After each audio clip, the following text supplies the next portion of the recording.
Ghana government is not involved in dispatch business. We don't do business. We don't receive any monies for people for their dispatch. They send in their self envelope. I bet the driver will just drop it at the various stations. Ghana government is not, and has never been in that business for that matter. So he who decides to use the services of the applicant set up their relationship with the applicant. Embassy did not give him a contract to do any other thing apart from dispatch of passports that in which visas have been issued. That's all. And it's not a job. It's not as if he's taking a job from the embassy and therefore he's taking money that would have come to the embassy. No, we don't. Embassy is not involved in the courier services business. Any other services that this company offers an applicant that is not the business of the embassy? The embassy does not send people to go and conduct other services with the company. It's only with the courier services that the embassy, contracted the company to engage in. That's the situation. Thank you. That's it. Clearly, that's the situation. Hello. But, yeah. That's the situation. It's only pick up passports that we have issued or passports that we have issued the visa in and dispatch. And you only pick them after the applicant has opted that they want to use their service. That's all. So when the applicant opts to use your services and maybe in the end the passport is not, it gets lost along the way, it doesn't get delivered and all that, who takes the consequences? As part of the services, they set up a verification and a tracking system. So the company will have to then track the process where the passport went. And if it is the main courier service, FedEx, UPS, or whatever else, they will contact them and ensure that they retrieve the passport, or ensure that UPS does the right thing. And I understand. This is something I know, but I can't give the facts and figures. Sometimes people have had problems and they have made claims on FedEx and have been paid for other loss of passport or some other delays that they think they deserve to be compensated for. Wow, bet try this ikabami. Mami acho. So this cable is there. Mami sure when him the biggest enemy of this fight, Sika. Uko be bribe. Me ama di omamba meni ba me boys ni di omode Sika, omo se ne go bag. Emra no mu yi China for ne fidi afin ram ho. Okay. Omo de toa mu ram ho. Omo de skare toa mu. Se me ko ho me ni omo nyina me ni omo make sure se baby excavator bi wo bia. Okay. Ne decide se betwe ni nyina akọ. Police station. Nti ye wie na engineers ye ho adwuma me ko gina school nanim. Wo mo se wo mo ba ho. Sem so mo tete. Wo mo de bagging by say wo mo ani wo mo nka. Na nka wo mo njai excavate sa machine. Okay. Eno mo so ka cho mo so ye madam e wo school nanim ntuti me ko hia. Ko wi ana di mu aya abreye. Obviously mo mba. De mo ye so bo so mo de kasa kese gina kwan ho. Kasa kese gina kwan ho.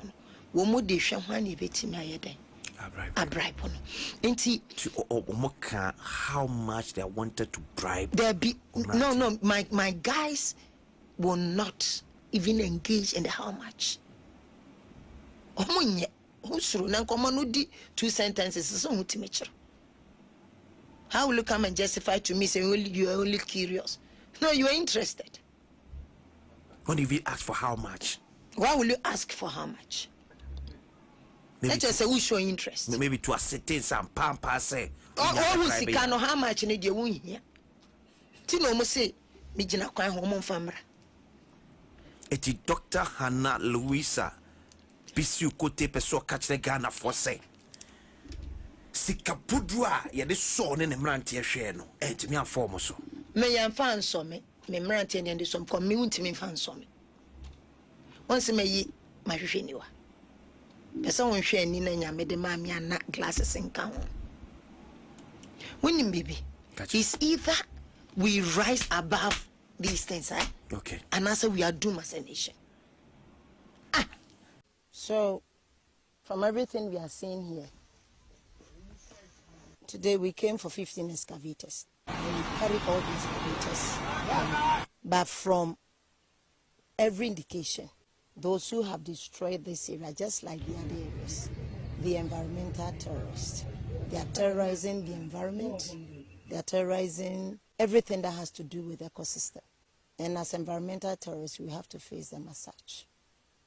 This is not for anybody. And again, they are blaming government that we don't come to their aid. They are helpless because these people are armed, and these are communities that President Mahama wants to develop through Mineral Development Fund. How do you talk about agriculture when the agricultural land is destroyed? How do you talk about education when the water source that they have has been contaminated, diverted, and it doesn't exist?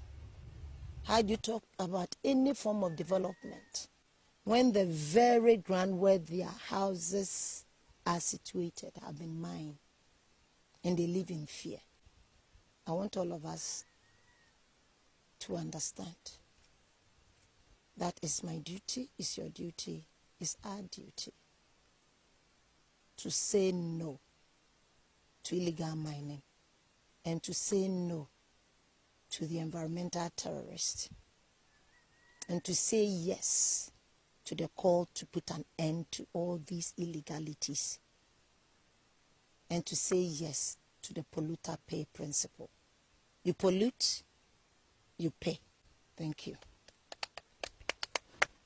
And they called me that there's a problem here. There's no problem, sir. The only problem is and that I saw you are people, so I want to know what is happening. So I've told Which you. Okay, No. I want to know. Let me know. No, it's okay. I want now to know. you have cleared everything. Yes, I've cleared it, so I want to leave with what I have. Let's go. Doc, so we understand it was the police who sent the tax. Can you confirm that?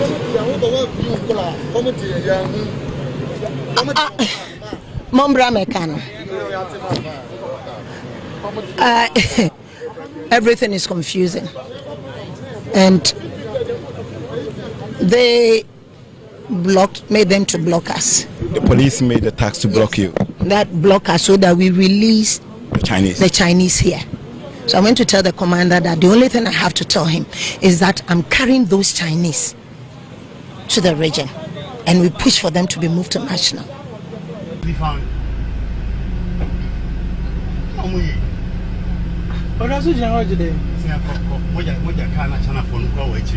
police need to answer the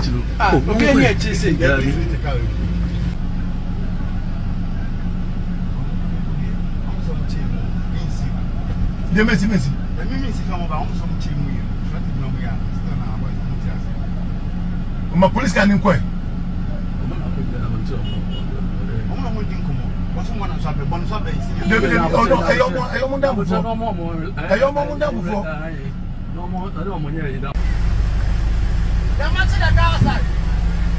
Hey! Hey! Hey! Sit in your car! Sit in your car, don't touch anybody! Hey! Sit down, sit down.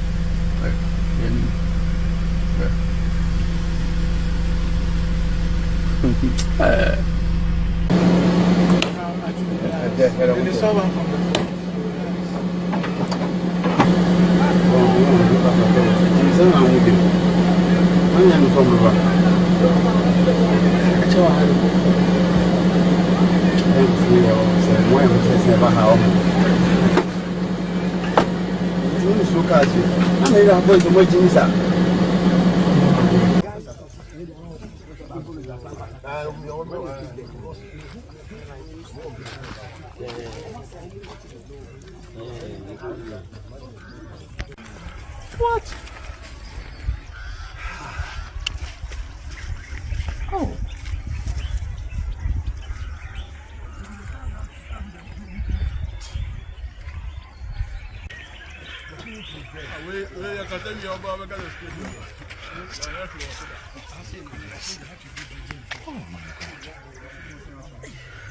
With an urgent bill. What has happened to that anti-LGBT? You told Ghanaians that you are against this surge of LGBT. You would enact a law. Now we see people kissing at Independence Square, and it is on social media. Men are practicing it, and it's all over. Mr. Speaker, we are not seeing urgency there. Mr. Speaker, this is the same government in opposition talking about this law, and then the only urgent bill the Minister of Interior brings is that he wants to now amend the Holidays Act. Why? Mr. Speaker, no action on Galamsey. We were told that Galamsey will be tackled as a national emergency. Yes. We are telling you that there are other urgent matters that you need to bring to this house.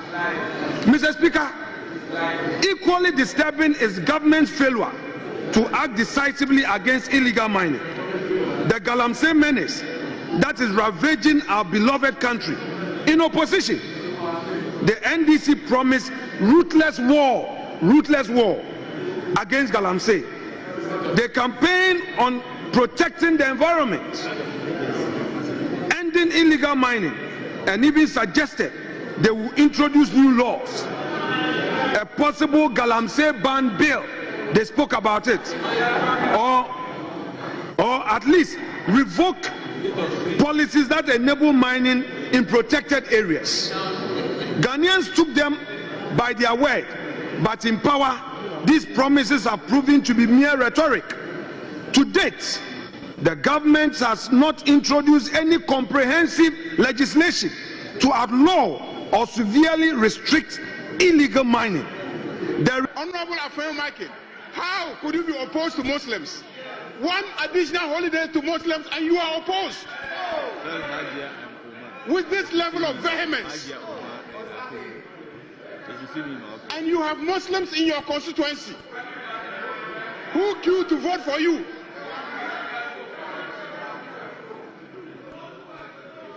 Please,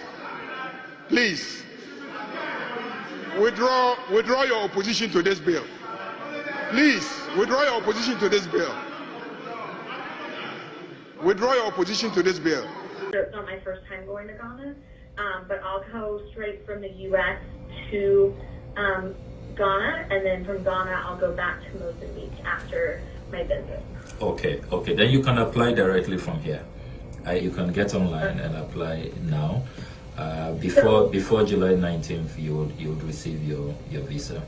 Since you have communicated those details to us, we will take note of that for the consular department, so that it does not affect your application. Telephone number also. Okay. Yeah. So if you can give us your telephone number, great. So that should be fine. Do you want my name or anything to go with that? Yes. Okay, it's Kristen, K-R-I. S-T. E-N. And then my surname is P-R-I. D-E. V-E. D as in dog. Okay. E-A-U-X.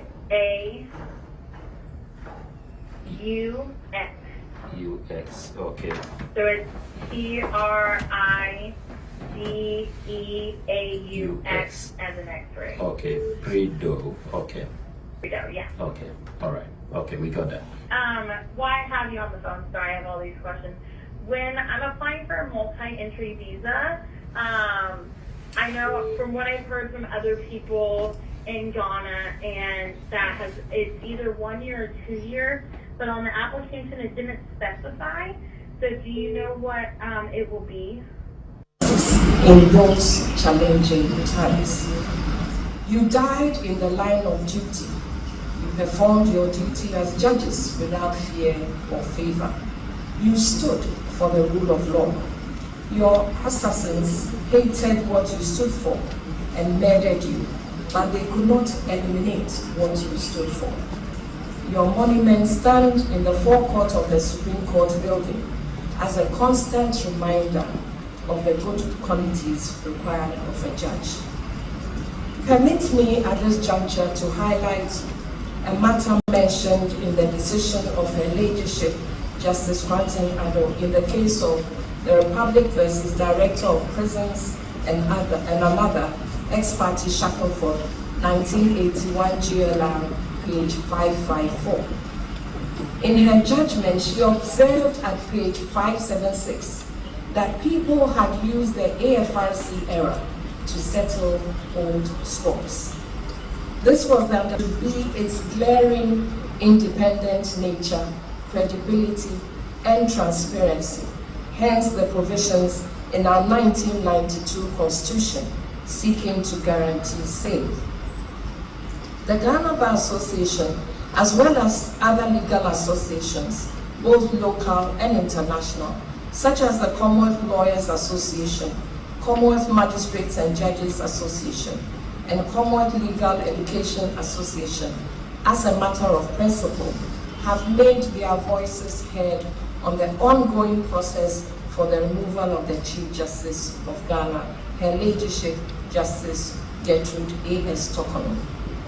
It is hoped that any Superior Court judge will be well apprised of the entire process before ever being subjected to same in the spirit of fairness. Rising to the defense of the judiciary's independence is the mandate of the Ghana Bar Association, and this is not personality driven. On this day that we meet to honor the memory of the martyrs of the rule of law, let us resolve as a nation to do ourselves proud and humbly walk away from settling scores endlessly, as we are one nation with one destiny. The Ghana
when I want to explain it, my head will be headache me. Yeah. Government is broke, government is broke. The people are spending billions to go inside the government that is broke. Have you ever seen a minister who resigned because government is broke before? Government has no money. Have you ever seen a governor who said, ladies and gentlemen, when I was elected, I thought the government had money. Now I discover government has no money, I resign. Have you ever seen it? Government has no money, but they are bringing money out at election time. Where is that money coming from? So they are lying. What is happening is that there are two types of wicked people in government. Type 1, they eat current money. Any money they find in government, they will eat it. They are wicked about that one. There is type 2. Type 2, they eat current money and future money. They will say, my term will end next year. When I leave, how will I eat money? Let me borrow money now and borrow money of the future and eat it now.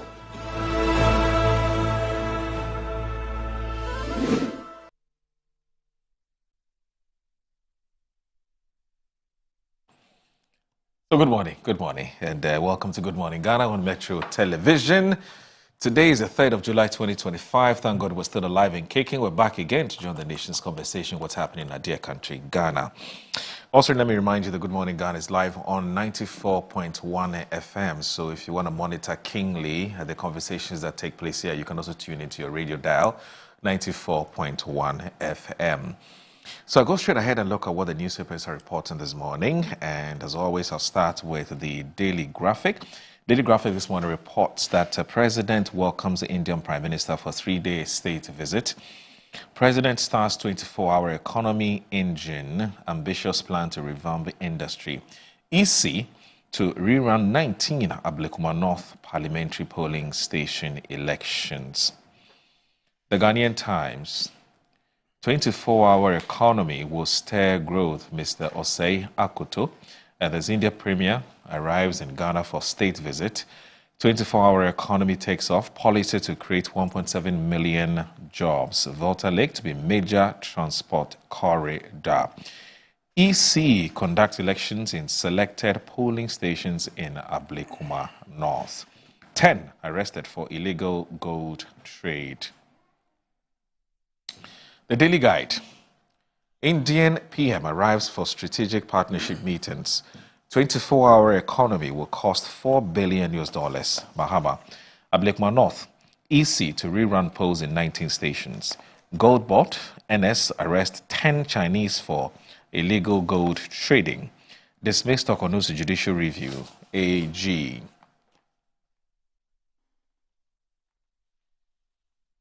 The Insight newspaper.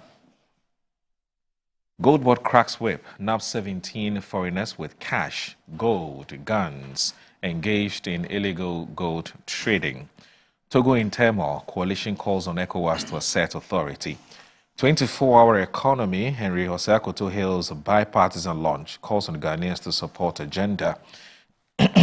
Uncovered at last the status and strategic importance of the Lightwave Health Information Management Systems by the Ministry of Health.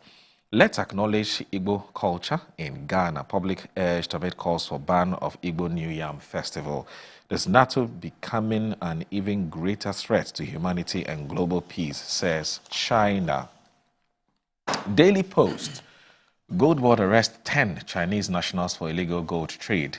Modi makes historic visit as India and Ghana sign multiple MOUs. Government launches 24-hour economy policy to boost national productivity and growth. The New Republic. Mahama walks the talk. 24-hour economy set to revolutionize Ghana. I want him to fail. Ex-Subing MP goes unpatriotic, wishes President Mahama bombs despite huge public support. AG moves to stop Arabes delay tactics. Group calls in Asante-Hene's intervention. AC eats humble pie sets July 11 to rerun 19 polling stations in Ablekuma North. Abronia whips for public purse looters, drags Ioko NIB AG to court over harsh bail conditions. The Daily Searchlight. The Daily Searchlight. Minority accuses government of lack of transparency over $360 million financing agreement with World Bank. Tensions rock EPA over antics of acting CEO. Cite Nana Eje for contempt. He obtained daughter's passport illegally. Baba Sam tells court. Indian Prime Minister Modi arrives in Accra for 2-day official visit. This legal profession must evolve. Acting Chief Justice tells lawyers. Metro Lens. Police arrest 3 teenagers for robbery. PHDC will ensure efficient metering system at Petroleum Hub, Onassis Rosalie assures. Gold board bust 10 Chinese illegal gold traders. Ablekuma North EC to rerun elections in 19 polling stations. And the Business and Financial Times. President Mahama launches 24-hour economy initiative to spur exports, job creation. Youth, women's involvement in Africa's development agenda crucial.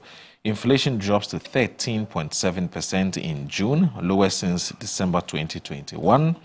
Review outdated political funding law. Nyako or Nyako. QNet not banned. Achi Hesse bows out as CEO of Gibbs.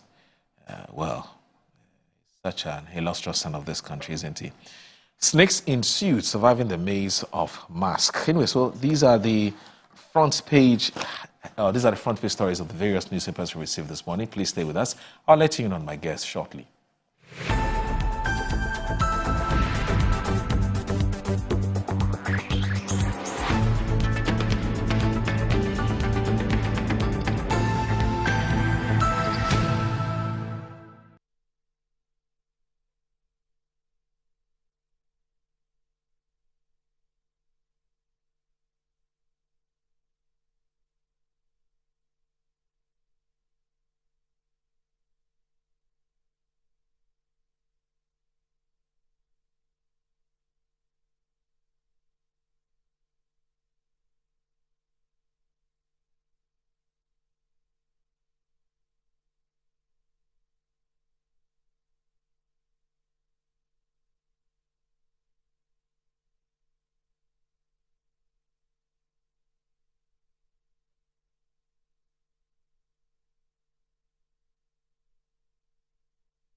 Wow, bet try this ikaba meni. Mami yacho. So this cable is there. Mami intro. When the biggest enemy of this fight, Sika. Who could be bribe? Miyama di omamba meni ba me boys ni di omode Sika. Musine gu bag. Emra no mu yi chana for ne fidi efin rem ho. Okay. Omu de toa mu rem ho. Omu de skare toa mu. Se me ko ho me ni omu nyina me ni omu make sure se baby excavator bi wo bia. Okay. Ne decide se betwe ni nyina akọ. Police station. Enti ye wie na engineers ye ho adwuma me ko gina school nanim. Wo mo se wo mo ba ho. Sem so mo tete. Wo mo de bargain by say wo mo ani wo mo nka. Na nka wo mo njai excavate sa machine. Okay. Enom so ka che wo so ye madam e wo school nanim ntuti me ko koshia. Ko wi na di mu aya abreye. Obviously omomba. De omo ye ne so bon so mo de kasa kase gina kwan ho. Kasa kase gina kwan ho. Womo de hwe hwane betimi ayeden bribe no enti how much they wanted to bribe there be no my guys will not even engage in the how much omunye usuru na nkoma no di two sentences so hutimi kire. How will you come and justify to me saying you are only curious? No, you are interested. When you ask for how much?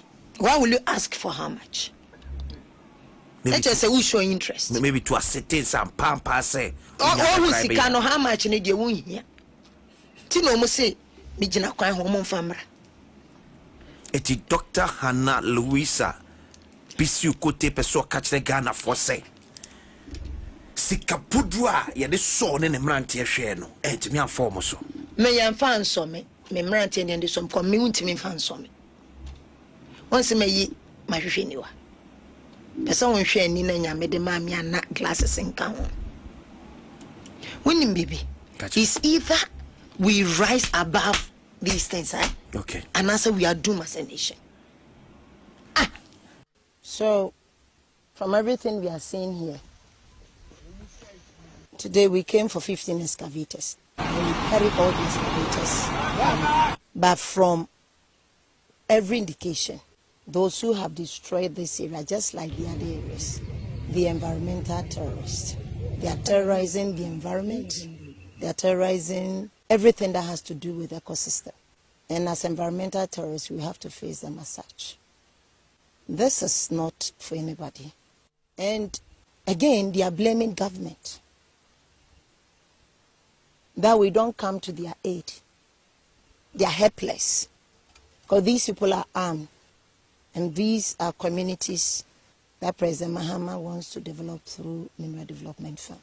How do you talk about agriculture when the agricultural land is destroyed? How do you talk about education when the water source that they have has been contaminated, diverted, and it doesn't exist? How do you talk about any form of development when the very ground where their houses are situated have been mined and they live in fear?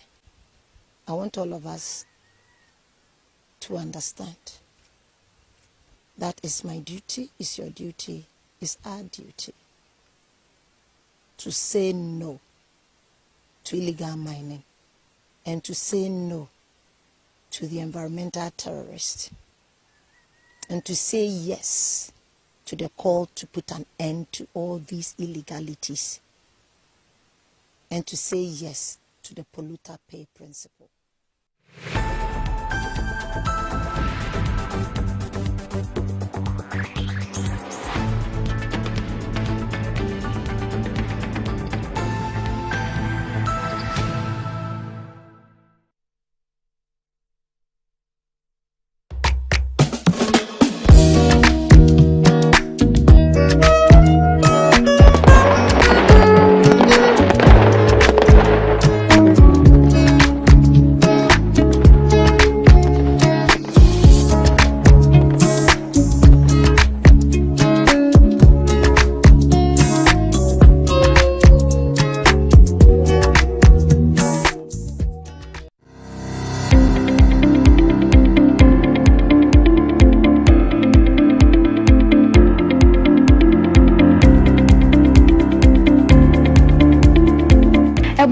For ye mama kwaba eba Children's Palace.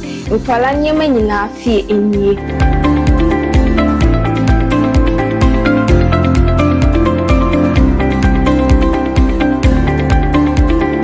Yonkwala ntade mani mema nyina ntare nyina wase. Yonkwala shoes, yonkwala duane, yonkwala wipes, yonkwala diapers, yonkwala toys, baby coat. In fact, bibia opama omanyina obenye biwa ase.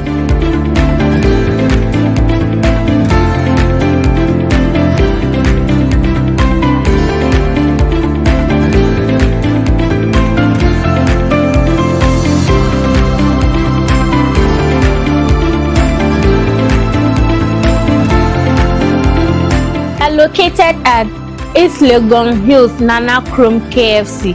Contact us on 059 6377 172. Children's Palace. Happy children, happy fashion. See you soon. Bye bye.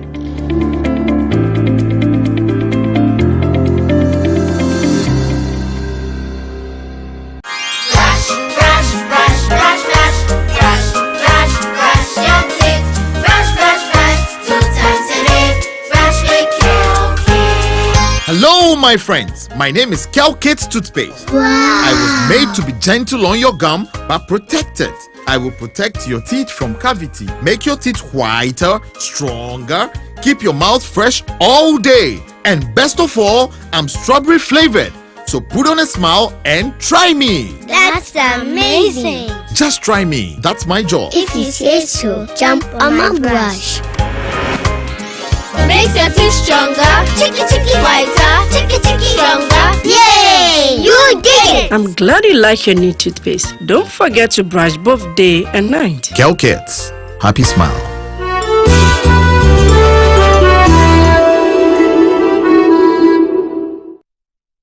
I'm a brand manager. Of course, I accept only quality and affordable printed souvenirs for my promotional campaigns. I'm the head of academic affairs of a very important institution in Ghana. Of course, we only deal with quality, reliable printing companies for our institution's printing materials. I'm talking about appointed time printing. Appointed Time Printings. We take pride in our extensive print scope that transform your ideas into captivating visual masterpieces. We delve into the core objectives and vision of each print project. Precision printing is at the heart of our printing process as we meet your tight deadlines. Our rigorous inspection, color verification, and overall printing excellence are assured. 20 years of printing excellence. It's always a pleasure working with you to create a vibrant, dazzling printing experience that gives you a masterpiece. Appointed Time Printing, your world of quality and affordable printing. Sometimes the unexpected happens and the hero falls down in his own story. But he needs not stay down for long. Cosmopolitan Health Insurance is your trusted health partner. Whether an individual building a business, with Cosmopolitan Health Insurance, your medical care is our concern. For the best health insurance solutions for corporate institutions, groups and associations, families and individuals, choose Cosmopolitan Health Insurance from our over 700 accredited health service providers nationwide. Call us on 0302 540 668 or 0501 678 547 for all your health insurance solutions. Cosmopolitan Health Insurance, your medical care is our concern. Yes, next. Hey, Nadia Benson, Me didn't tum. Mr. Freddy Calico, just call me cockroach. Now, Mr. Freddy once now. Hey, that's a new. Improve car. Yeah. Captain Mosquito, double the accent.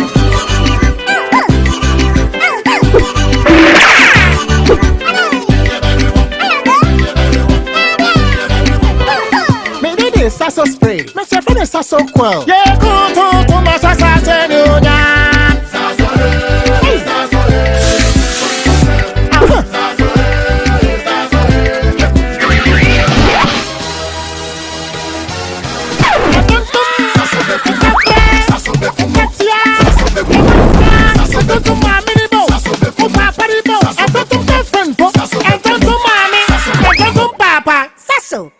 Tum preko.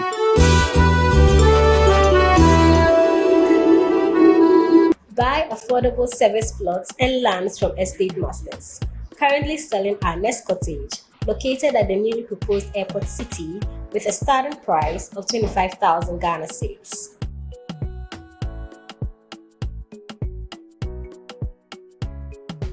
We also have Palm Hills, located at Panfukro in the Bomwa East District, also with a starting price of 15,000 Ghana cedis.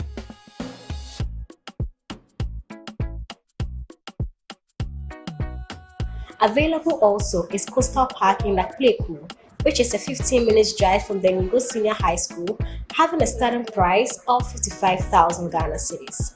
You will receive a free site plan with indenture once you successfully purchase a land from us. For any enquiries, contact the numbers provided. Estate Masters, your most preferred estate partner.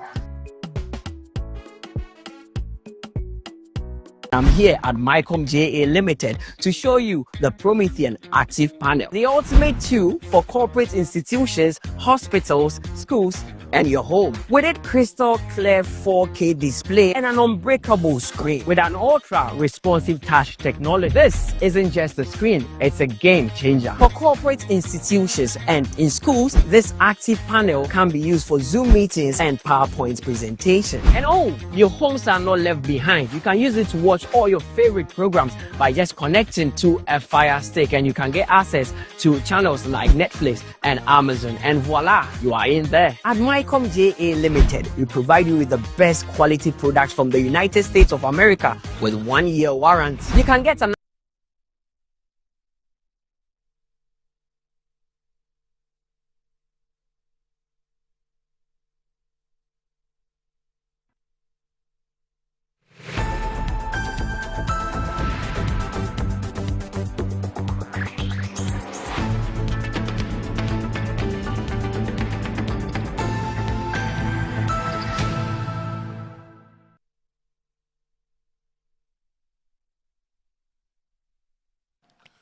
Some interesting conversation behind the scenes. But anyway, you're still watching Good Morning Ghana on Metro Television. So tell a friend to tune in to Good Morning Ghana on Metro TV.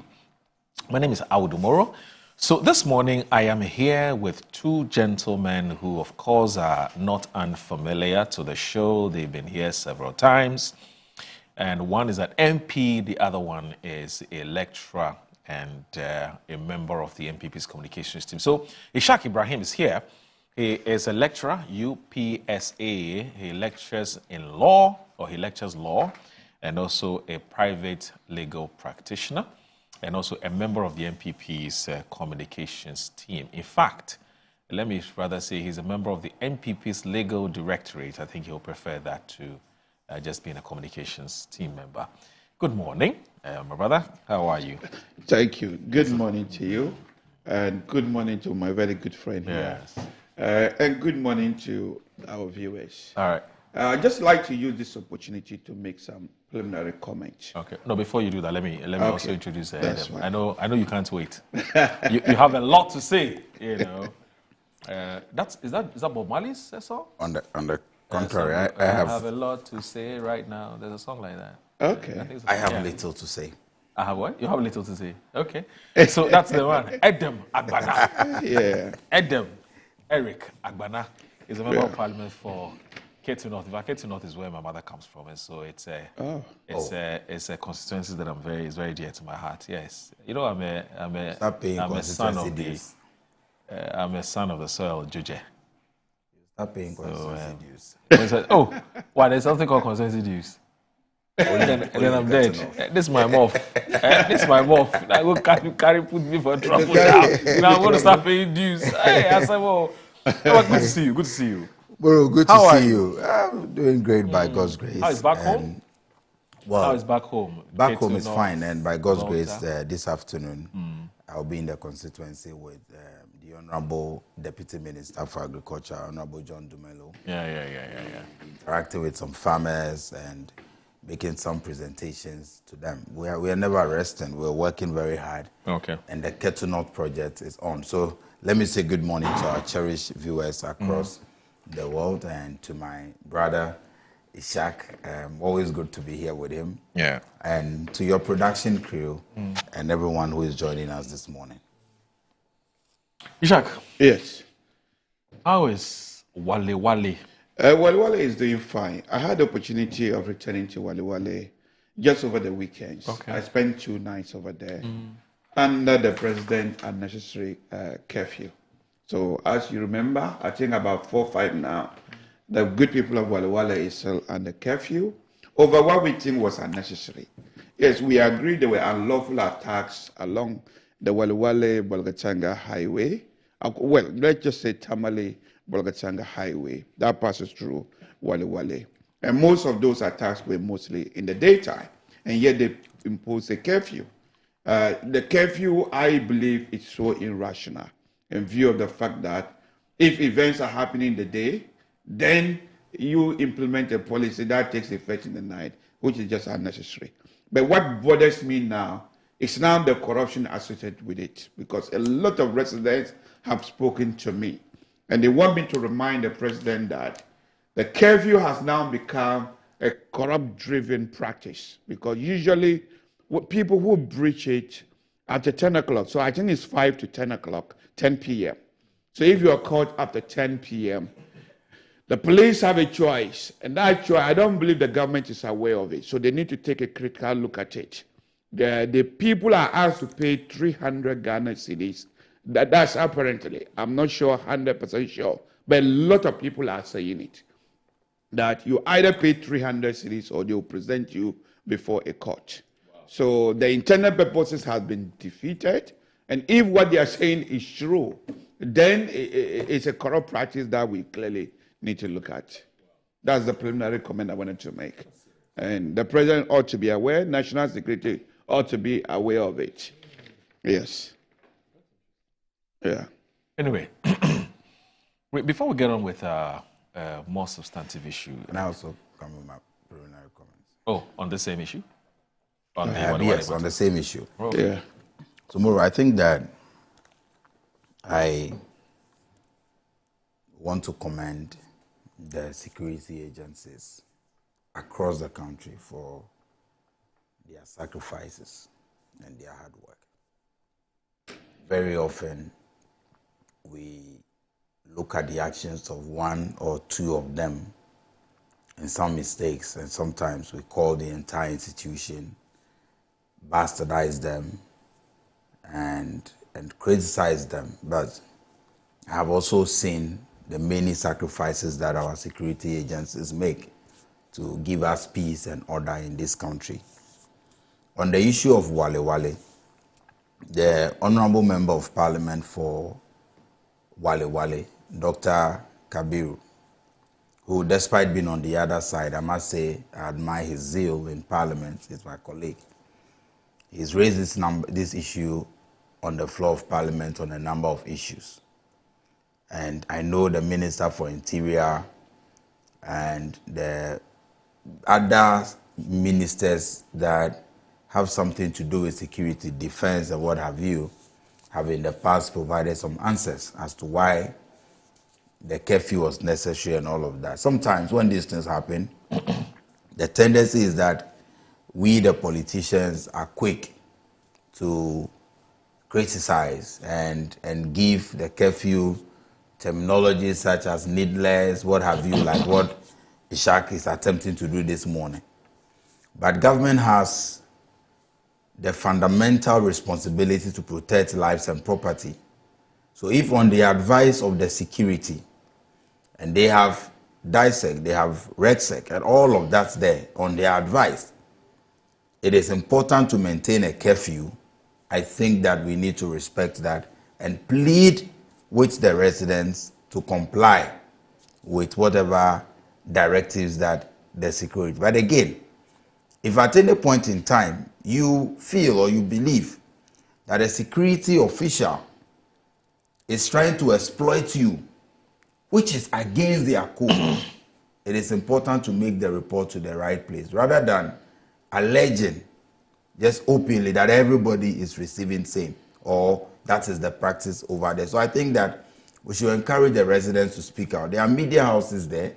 They can also investigate. If it is true that people have been asked to pay some 300 cedis or any amount of money, it is within the right of the citizens to raise these issues, and those not too professional officers will be dealt with. And so let's commend them for the hard work and use the opportunity to call on all of us to stay peaceful. What happened in Kwanta and recently, and you know how the Boku issue too is and all of that, we are pleading with them. Let's all get involved. Traditional leaders, everybody must be involved in our attempt to ensure peace and security in every corner of this beautiful country of ours. Because without peace, we cannot develop. Without peace, all the things that we are looking for, all the development projects that President Mahama has on his plate, it cannot materialize. Because you cannot send people to go and construct an E-block in a conflict-torn zone. You cannot send people to build a chief's compound in a community that there is no peace or there is litigation. So let's maintain peace. Let's start engaging ourselves in ways to protect the peace that we have. And I am confident that in 4 years, we will see the real manifestation of President Mahama's economic policies for the good people of Ghana. So we commend the security in Wale Wale. They should keep doing their work. They should maintain professionalism, and they should protect their citizens and property. Okay. Thank you. All right. So it's the How close are you with the MP for Ifija Kwabre North? Is he your very good friend? Collins Adumako Mensah. Oh, yes. Collins is... is he a very good friend? Yes, a good friend and a senior. Very decent politician. He's a great guy, isn't he? I admire him, yeah. That's... But he has an issue with you this morning. And what is his issue? He has a big issue with you. I don't know whether it's your fault entirely or it's a collective fault, or it's collective blame. He says I should tell you that next time, please don't sit on his chair. This chair is his bona fide property. You know what I came? He said, please, next time don't. He said today he'll forgive you. But next time, don't sit on his chair. Let me feel his comfort a bit this morning. So this is what let me enjoy his... Let me read his message, verbatim. So he says, GM Moro, don't allow Edem on my chair. Next time, ask him to sit on the other chair. Bad boy. Anyway, he's a good man. Cheers. Senior, apologies, but let me also enjoy. And then, I don't know why Annie has given this particular chair to Collins. So I want to also experience it today and see. I don't know. Anyway, Annie is not here to explain, so I'm enjoying it anyway. You like the seat. No problem. Talk to him after the show. I will. And see if you can arrange something. So anyway, Ishak, how long have you lectured at, or how long have you been lecturing at UPSA? September will be my 4 years. 4 years? Yes. This coming September? Yes. Okay. You like your students very much? Oh, yeah. I mean, they are our products, and that's the reason why we are there. And sure, they like you very much too? Yes. Okay. Especially my international law students and human rights law students. Yes. If there's anything you feel they should improve upon, what would that be? To make them better, for future leaders. If there's anything you think they can work on. I think obviously. Or they can improve. Obviously their studies. Your studies. Yes. And their commitment to the studies. Okay. Yes. I remember recommending several books. Okay. So each time, as you know, I wasn't fortunate enough to attend university in Ghana. I attended my first degree and my master's all in England. Yeah. And over there, the emphasis had always been get the recommended books, and then the lectures are structured into lectures and tutorials. Unfortunately, we don't have tutorials, maybe due to the numbers. So tutorials is where you use the recommended books to prepare very well. Okay. Most of the students, when you recommend books, usually they don't get them. Yeah. And actually, we are also struggling in terms of the library. We don't have the books in their numbers to meet the students' numbers. Okay. So the books, the aspect of the books will be some of them are struggling financially. As you can see, the release that has just been given, that students' loan for second semester has just been released when the second semester has actually ended. So meaning that they didn't have the resources. But as I said, some people do have the resources. Okay. I remember speaking earlier about people having their priorities wrong. If you can buy recommended books, and then you don't have a laptop, and you have an iPhone 16, something that the lecturer doesn't even use. Myself, for example, I use iPhone 12. But some of my students, you see them using but in your case, iPhone 16. No, in your case, it's just a matter of choice. You just don't want the iPhone 16. Yeah, it's a priority. That's not my priority. You prefer your iPhone. Is it 10 or 11? I think it's 12. It's 12, okay. Yes, it's not a priority Let me for have a me. look. It doesn't look bad at all. Yes. But how many years have you been using this? It's actually quite long. Usually, it's actually my wife's phone. That's your wife's phone. She usually uses it, and I take the old one when she upgrades. So a phone is actually not just my priority. Yeah. So probably I'll add the try change the cover. I will change the cover. Looks old. Okay. The point I want to make is that some of the students... when I look at the vehicle you're driving as against this cover, I mean, there's a mismatch. Because phone is not a priority. Okay. So while some students struggle financially, yes, Others probably are not struggling financially. They just get their priority wrong. So if I'm such a student, instead of having iPhone 16 and can't afford to buy the recommended textbooks, I will probably go for the recommended textbooks. But their parents are buying them these iPhones. I doubt you have a problem with that? Such parents should also ensure that they have the textbooks. Okay. If they have both, I don't have a problem. Okay. It's where the priorities is wrong. It's where they have iPhone 16 and do not have the recommended textbooks where we have problem. Okay. Some of the students you have cars, and I suspect parents have bought those cars for them. Eh? Very Sorry? expensive. Some of them are driving Yeah, very quite much cars. more expensive. But if you have a car and you don't have the recommended textbook, what sense does that make? Yeah. I mean, the priorities is just wrong. But I know the reason why you're asking me this question. Oh, no, don't worry. Okay. No, I just want to know whether, Yes. have you had cause to ever express concern about how your students dress to class? Yes. With, both boys and girls? Yes, clearly yes. So let me make something clear. In terms of the law school, we don't really have much a problem. I'm told you guys have there's a code. There's a dress code, a dress code for law. Yes, For yes. law. For So law they wear students. white top and a prescribed bottoms. Okay. Either a trouser or a skirt, depending on the gender. I think male usually wear what they call it, trousers, and then the girls will wear skirts. But I'm not sure whether girls are generally not allowed to wear trousers. I'm not sure about that because trouser is becoming a unisex. But the non-law students is where I think there's a problem. Okay. I had the opportunity of teaching the non-law students legal environment in business.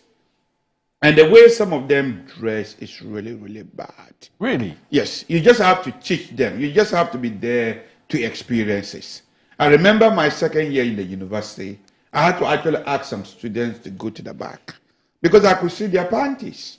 What? Yes. When you are teaching, you could see the panties. Yeah, but how can you see the person? Okay, so I'm standing in front of them in the podium teaching, Yes. and the students are sitting over there. The skirts is so short that you could just see their panties. Really? Yes, yes. But why My did you? student will tell you, I ask a student, and sometimes I just tell the student, go to the back and sit. You should have been told. But why how don't to you drive sit. them away instead of asking the person to go and sit at the back? Well, I don't think I have that ultimate authority to drive them away. Because but- you can't escape that Yes. which you say you don't want to see. Yes. Especially if you have to go around the class and Yeah. maybe interact with the student. You'll still see the very thing that you're avoiding. But the harm is so, I mean, the evil that I try to cure will still be reduced if I ask the student to move away. Because other students do not stand in front of them. But as I stand in front of them, I could see. Also, cleavage, you can see that some of the dressing is just inappropriate. And aside this, when I remember when COVID-19, I joined them when COVID-19 was just coming to an end. And I had the opportunity of teaching online classes. That's when you just see the bad aspect of it. Yes. I've been teaching students who were lying in their bed Right. with their 90s. Yes. When in fact the university regulation says that even though you're at home, you still have to appear as a student. I've had experience of students putting the earphones and going into shower.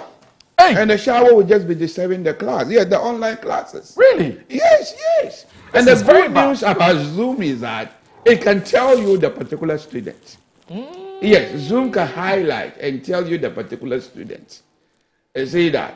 So, shower, I've heard parents, when you ask them, find an appropriate place to sit to listen to the online classes. I've heard parents telling students that if you do not go to the market today, you're not going to eat today. Wow. Yes. So, and you have to remember that UPSA, I don't know about other universities. UPSA is a professional school. The background had always been professional. So we want to prepare students who are fit for their professions. As soon as you finish, you are going to your profession straight away. So I believe the dress code is part and parcel.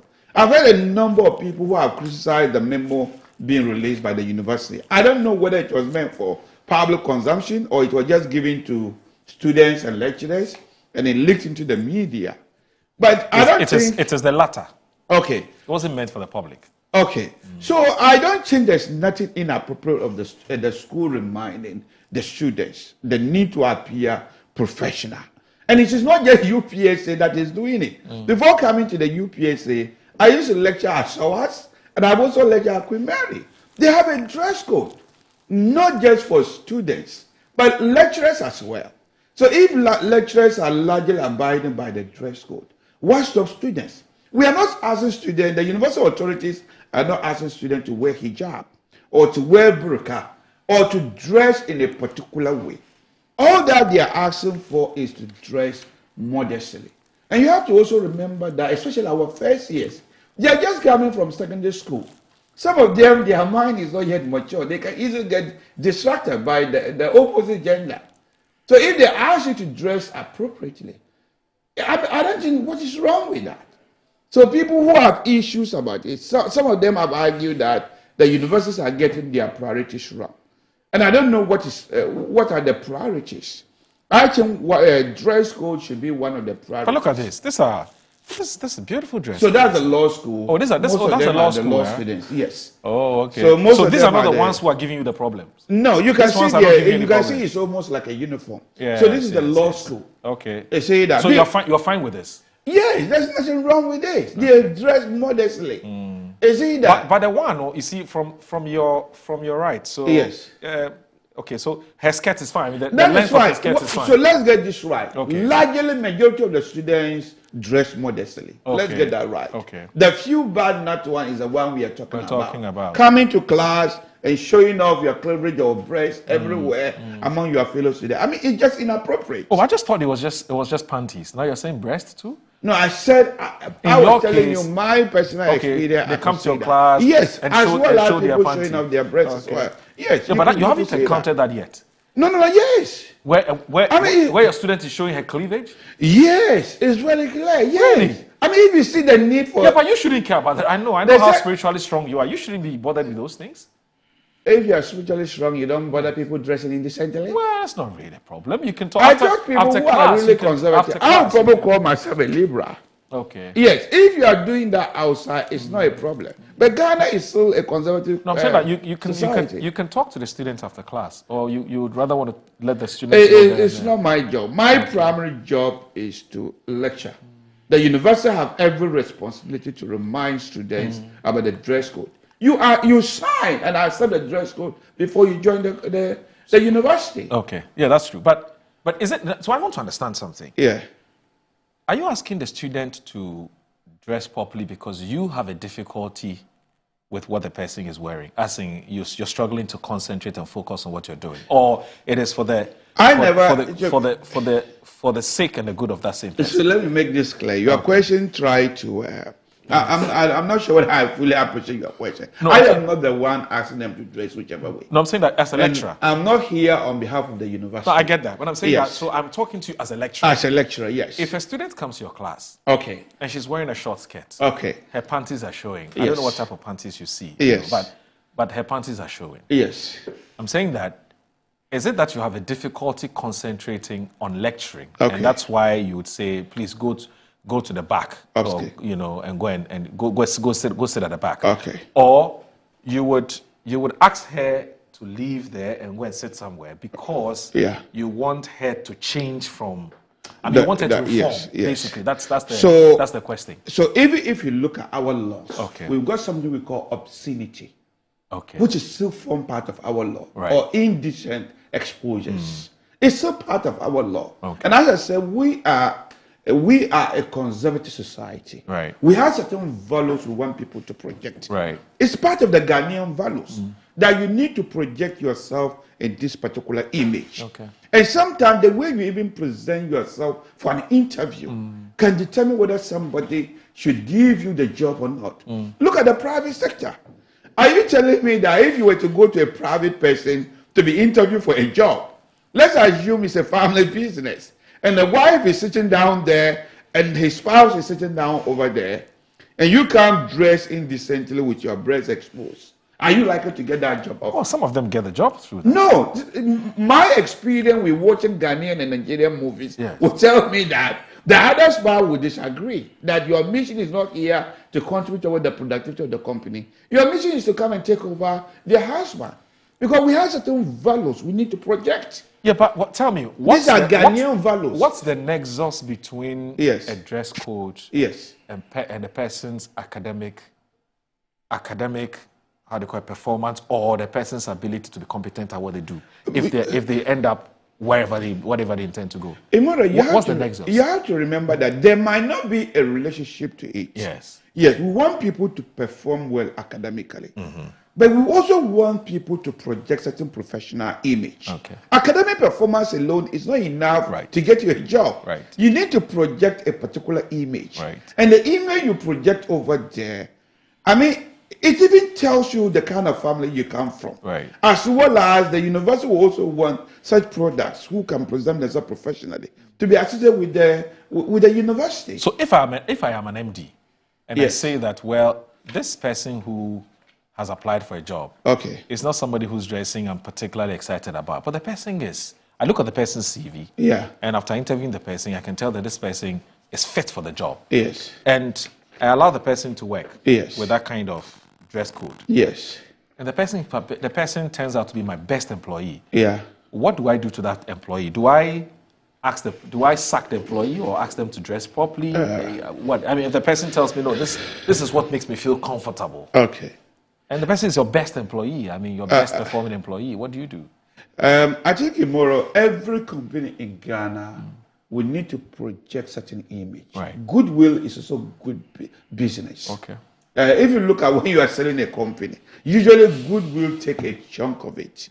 So I am sure that every company will have a particular professional image they can project. Perhaps they would employ you.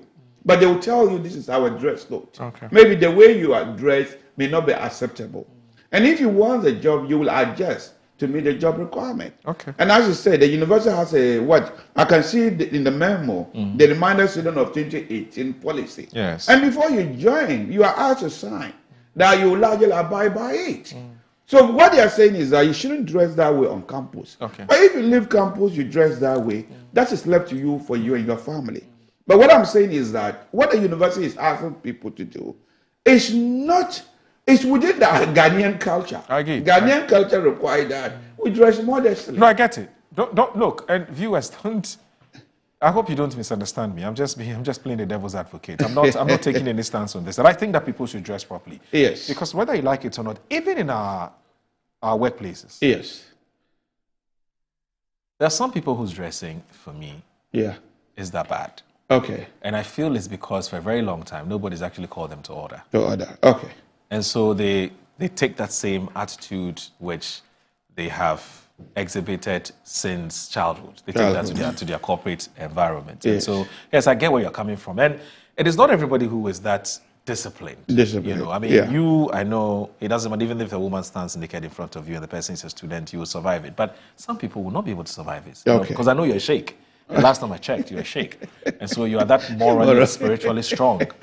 You know, I'm actually a liberal sheikh. You are tough, you know, but there are some people who will struggle naturally.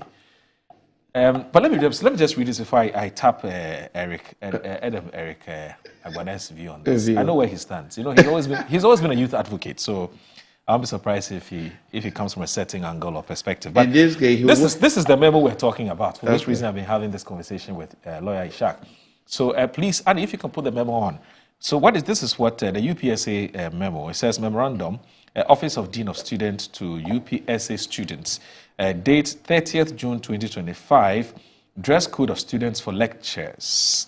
And it says management is concerned about the indecent dressing of students on campus, especially during lectures. Students are reminded that university policy has not changed and the dress code policy will be strictly adhered to. You are therefore reminded to keep abreast with the provisions on the dress code as stated in the Undergraduate Students Handbook 2018 on the university's website. With effect from July 1, 2025, a task force will be positioned at strategic locations on campus to enforce the dress code and bring sanity to campus.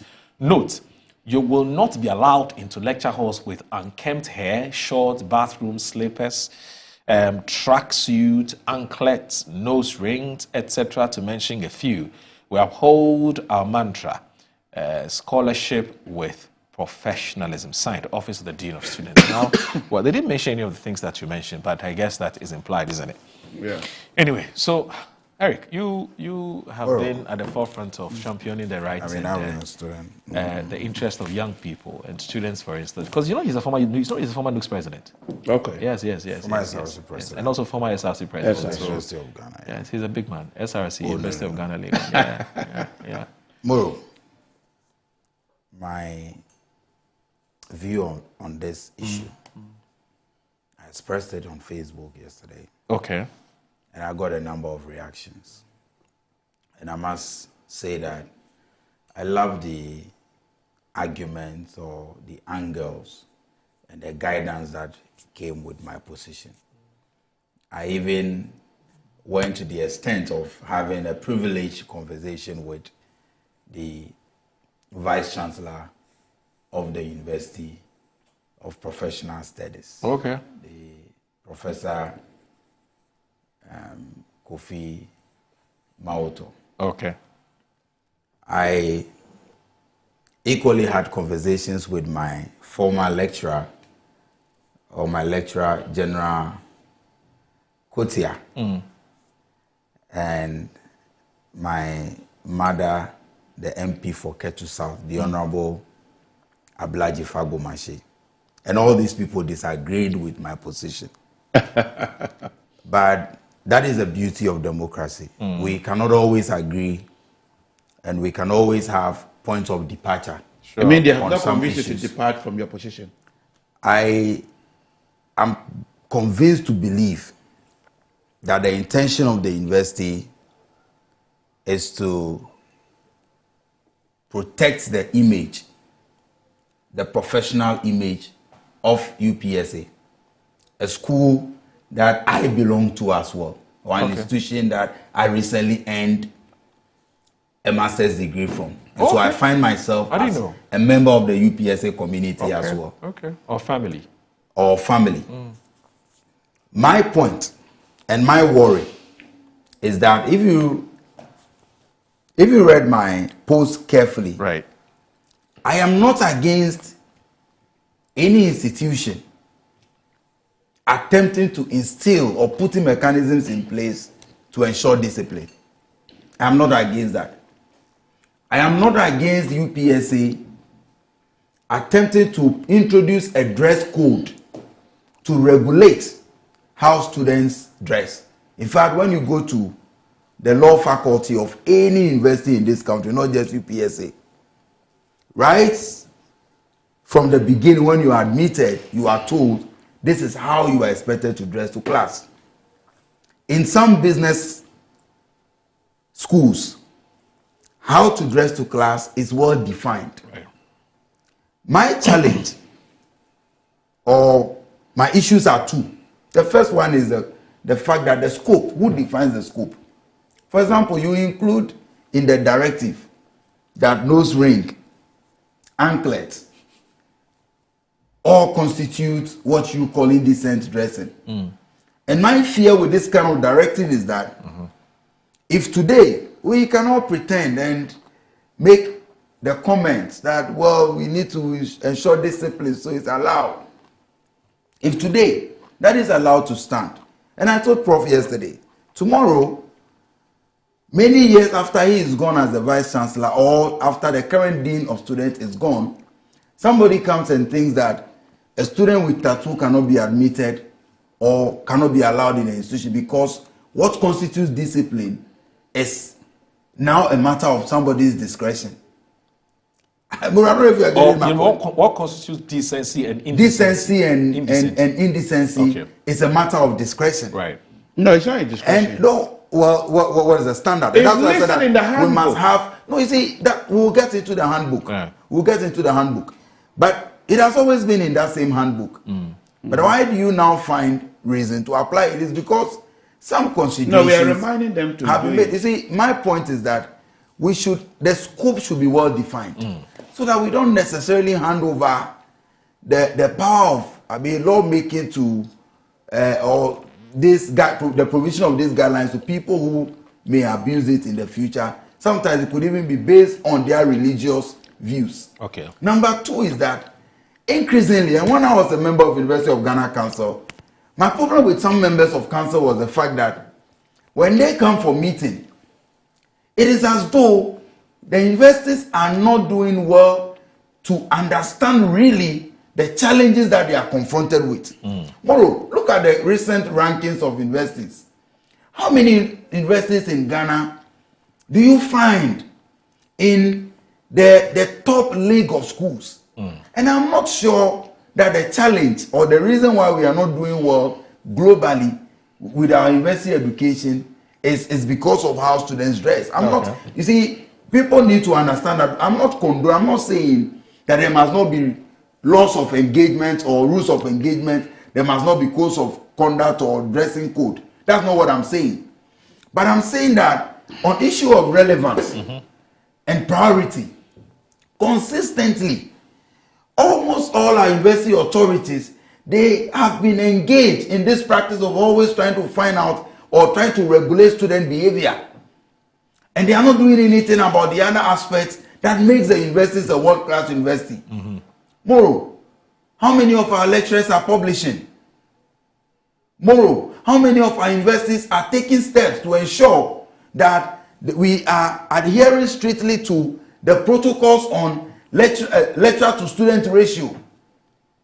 How many of our universities are taking steps to ensure that even lecturers, when they are evaluated, appropriate sanctions are taken? Because at the end of every course, you are given a form to evaluate your lecturers. How many times have you seen any university taking action on how these lecturers are evaluated? And many other things. And again, it's not also about lecturers alone. We have universities that are not even getting enough government subventions. People are not publishing. The research departments are not receiving the needed funding. Those things must be a matter of concern to us. But when we make it look as though we want to just engage in this superfluous, always it's about moral values, morality. My point is that let's ensure that students dress well. Let's define the codes and all of that, but the scope, at what point does it end? I just want to be careful so that tomorrow somebody's discretion will not say that when you have a tribal mark on your face, you are not qualified to be a student. No, we have to be. That's overstretching. No, but okay, you think that is an overstretch, but you don't think that anklet is an overstretch? Read F.A. Plant's position on this matter, and many others. And I have, you see, I understand people can disagree, but I come from a position where, as a former student leader, my worry is that when you go for meetings, council meetings, management meetings, the universities are not interested in the other things they need to do to make the universities a world-class university. It is always about students are making noise. Let's convert Commonwealth from all boys to. Should it always be about these issues? When you go on, look, Harvard, that all of us crave to acquire education from. Harvard. Well, some people aspire to go to Cambridge. Well, all of them. Oh, my university for their dressing code. Not Harvard. Yes, University College London. No. Is it as prestigious as Cambridge? Well, in fact, University College London ideas have been taken to Oxford. What argument is that? The University of Bentham, Jeremy Bentham. What argument do you want to make on this matter? Okay, he's lived in London. So, he's lived in London for 20 years. Yes, but my point is that, Moro, my point is that, yes, it's okay to have dress codes and code of conduct. And in the student's handbook, all these things are spelled out. But the same energy that we apply to getting students dressed well and all of that, we should apply the same energy. We should apply the same energy in ensuring that what really makes universities world-class universities, we have it. Okay. We have it. And so he doesn't disagree with you. Let me conclude on this issue. Let me conclude. When I was SLC president, one of the fights that we put up in Lagos was against the university's attempt to introduce a feeding policy that they called meal plan. Right. Because at the time, management said They didn't like how students were going to night market to buy food. Yeah. At the time, the university was facing several other issues, accommodation issues. The university was not prepared to resolve it, and many others. The university decided to sack or dissolve night market and say they were building some pavilions, and students are supposed to make payments as part of their fees, and they are entitled to a meal because in the wisdom of management at the time, they wanted to introduce what they called decent meals. And they say, if we don't regulate some of these things tomorrow, and my message at the time was that if we don't regulate these things tomorrow, a vice chancellor will say, I don't like how you dress. I'm introducing a uniform for you as tertiary students. Let's have standards. Let's have codes of conduct and all of that. Okay. But the overstretch is what I am against. And my position is also because I think that the universities need to do more to improve teaching and learning environment and stop the overfixation with how students look and no. You are a lecturer, like you have said. Yeah. Do you have all the technologies that you need to ensure that teaching and learning goes on well? Okay. When you compare what we have with what you acquired when you schooled outside Ghana, Okay. Lecturer to student ratio, are you okay with it? And these are some of the issues that we should focus on. But I'm sure these are issues Can I that. just say- Have you ever heard Can them I just address respond to it? some? It's always about students are making. It says there are more critical group. issues to Let's address. convert Commonwealth. Let to- me- I It says mean, there are more critical issues. Okay. there I are more think- critical issues. Yes. I think Adam is mistaken for a number of reasons. He has refused to grow as a student politician Right. to the national level. You are now at the national level. When you say let, that, let me explain it. when you say that, and I'm it's a bit unfair to UPSA. You see, 20 years ago, before I joined UPSA, I went to UPSA 20 years ago. The infrastructure I saw and what they have now, you have to commend that particular university. It was for this reason why I think helping UPSA as a lecturer to grow is much more important. I didn't talk about. And most of these infrastructure projects, no, you said, what effort have they made to improve the student learning this experience? Massive infrastructure has been put up. But let me explain something. No, you've had opportunity. When you build get infrastructure opportunity to and then come you back. increase students intake. You get the opportunity to come I'm back. asking specific questions. Student He lecturer to has student asked- ratio. he What has- is the policy of He has UPSA on that? asked, what can we Your do? class, how many students do you have? He has asked, what can we do to make them first class university, just like elsewhere? But that one is not down to the university, it's down to government. And so focus on it as well. Research allowance for lecturers from 1st of June last year to now has not been paid to a lecturer. Your government refused What to pay. output do you expect the lecturer to do to become a world-class institution? The money available to even do the research is not there. Look at the research allowance, $1,500. What research can he do? So you don't blame the university. In fact, you are in government now. You need to do something about it. If you want Ghana to have first-class institutions, provide the resources. The universities largely do not have the resources. Sometimes I feel pity for them. Look, almost every lecturer, aside even the law department, you can see lecturers in other departments are struggling. So this one you cannot blame the university. I think you are mistaking government blame. That is rightly meant for government, for the university authority. They can only work with the resources that is being made to them. Okay. But this policy is well defined. It is stated in the student handbook. And this memo was just meant to remind students as to what they have agreed to. And you've even given a very ridiculous example as to how they can stretch it. That one day somebody might say, somebody with a travel mark. Somebody with a travel mark will not be allowed to come to school. How? The university is expressing what is already within our Ghanaian values. Unless you say we no longer have those values and that the university need to depart. If the university is anachronistic, point it clearly that Ghanaians do not subscribe to these What he's values saying anymore. is simple, which is Yes. he's not against students dressing properly. Yeah.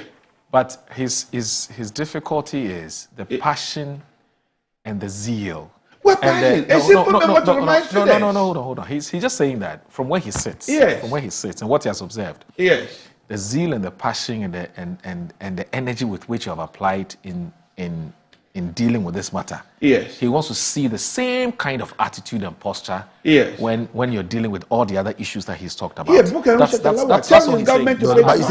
Moro, let me tell his government to pay book and research allowance. You stated. He's rather seeing you stated. You are claiming yes that book and research allowance from June 2024. Yes. It was your party that was to now. As we speak today, 6 months into your book and research allowance has been increased. Yeah.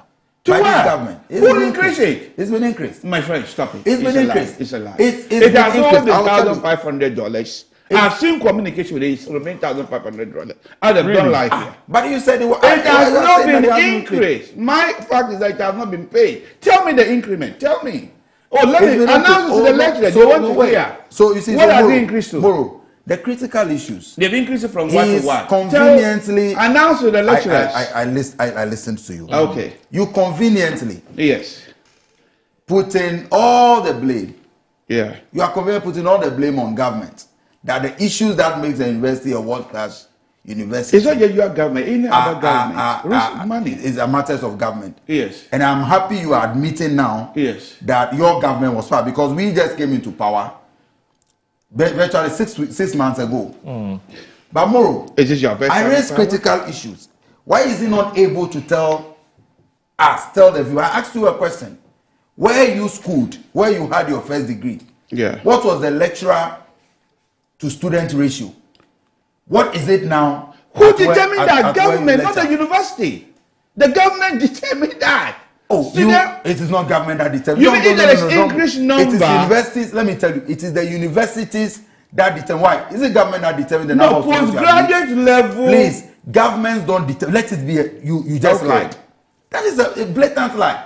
Governments do not determine the number of students that a university should admit. Governments don't do that. For me to join the university, don't do that. The time that I joined the university has to get special clearance apart from for me to be recruited. The autonomy that universities you have autonomies. It's semi-autonomous. Part of the things that universities you admit. Government has no control. So the university can just recruit unlimited lecturers. Lecturers as much as they want. No, he's not talking about lecturers. He's talking about students. Moro, the lecture students government ratio. Yes. Yes. So the universities are restricted from recruiting of lecturers. If they increase students' numbers, they need to recruit more. They need clearance. I get the point I'm making. It's not true. They need clearance. His point is that to the extent that the universities don't pay the lecturers, it's the government that pays the lecturers. Yes. You are limited in terms of the number of lecturers. You can recruit. Because if you want more lecturers, you may have to.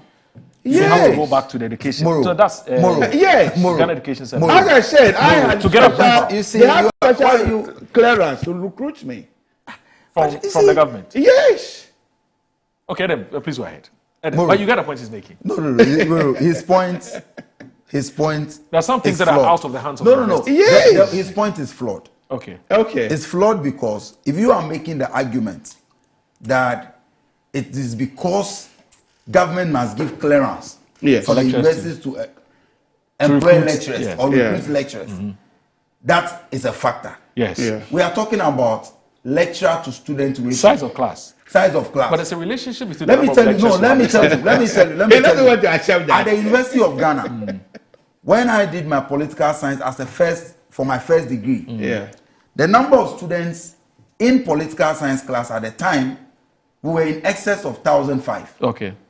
The university, using its own internal mechanism to ensure a better lecturer to student ratio, introduced classifications where you have A, B, C, and all of that. And so sometimes you have mates, you are all in level 100, what have you. But some people are having their lectures either at JQB, some will do theirs either on Monday, Tuesday, and all of that. It's an internal arrangement that the university makes. I ask you a direct question. The government has no control over the number of people you admit.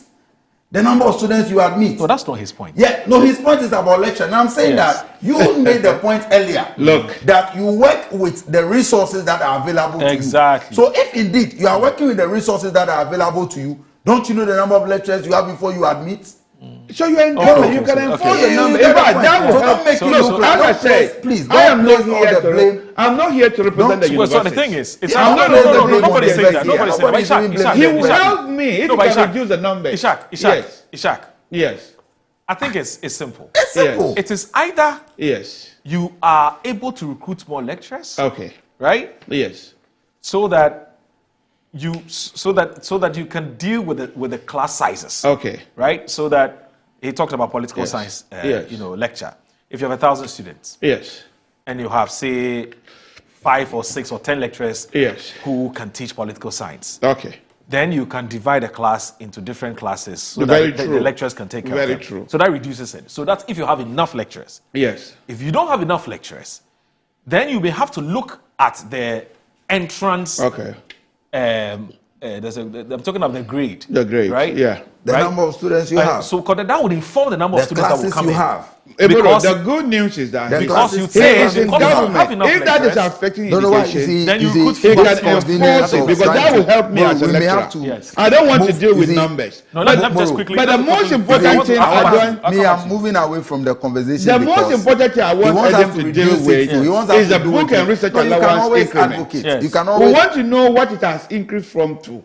So that the lecturers will be aware that I'm sure he'll get the numbers. Book and research allowance we'll get us the numbers. I know it to be 1,500. And as far as you're concerned, it's not been increased. It's not been increased. It is what it is. Increased. Okay. So maybe he's giving lecturers, lecturers some good news that we are not yet aware. Okay.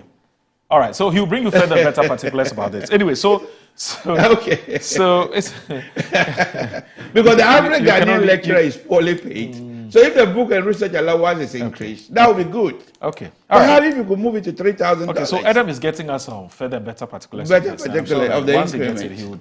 But it's also important. I'm sure you've requested for it. Yes, I've requested for it. But again, it's important to say that there are two key things that we have done in the area of research. Okay. The first thing is the fact that recently, as recent as June 2025, the Honorable Minister for Education approved the payment of the 2024 book and research allowance, which your government, your party, failed to pay.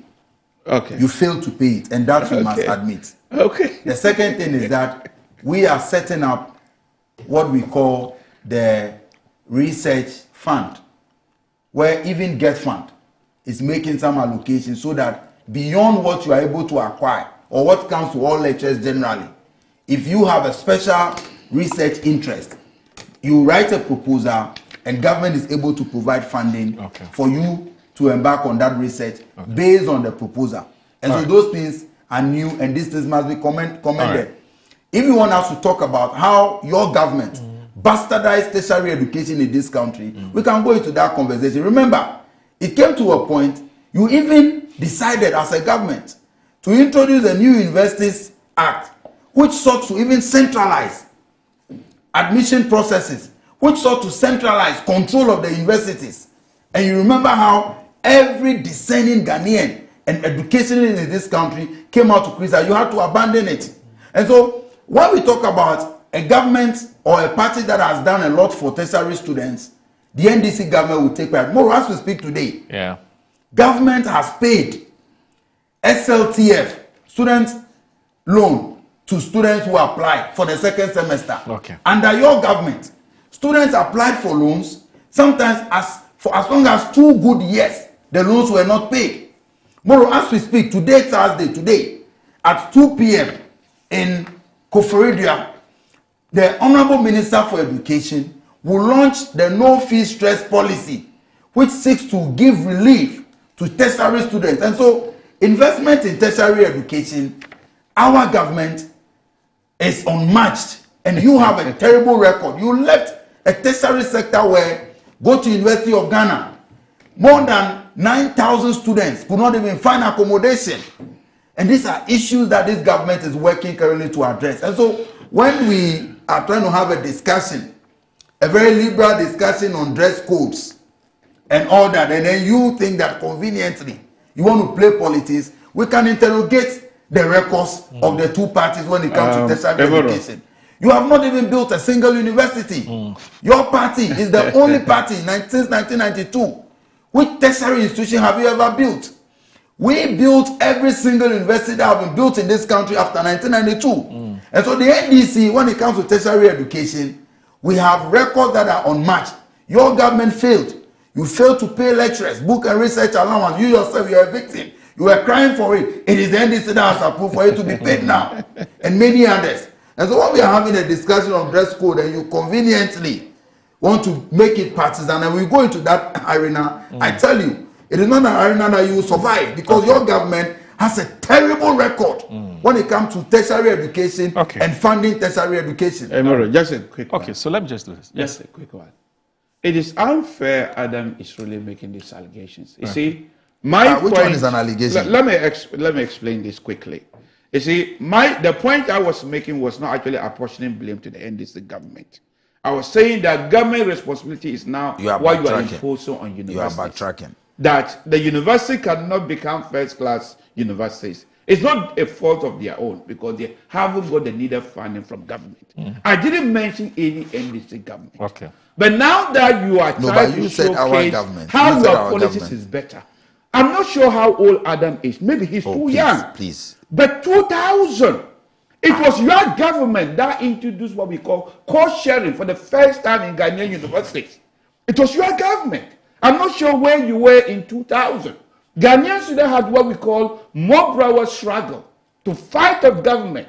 The first time somebody asked parents to help contribute. Something they call cost sharing.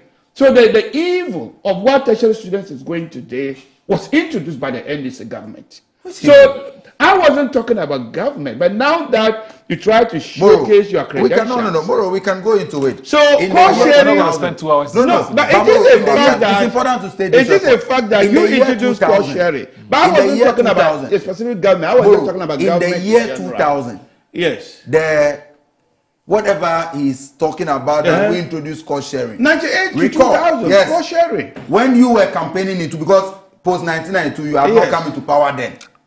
You said that when you come, you will take away the cost sharing policy of government.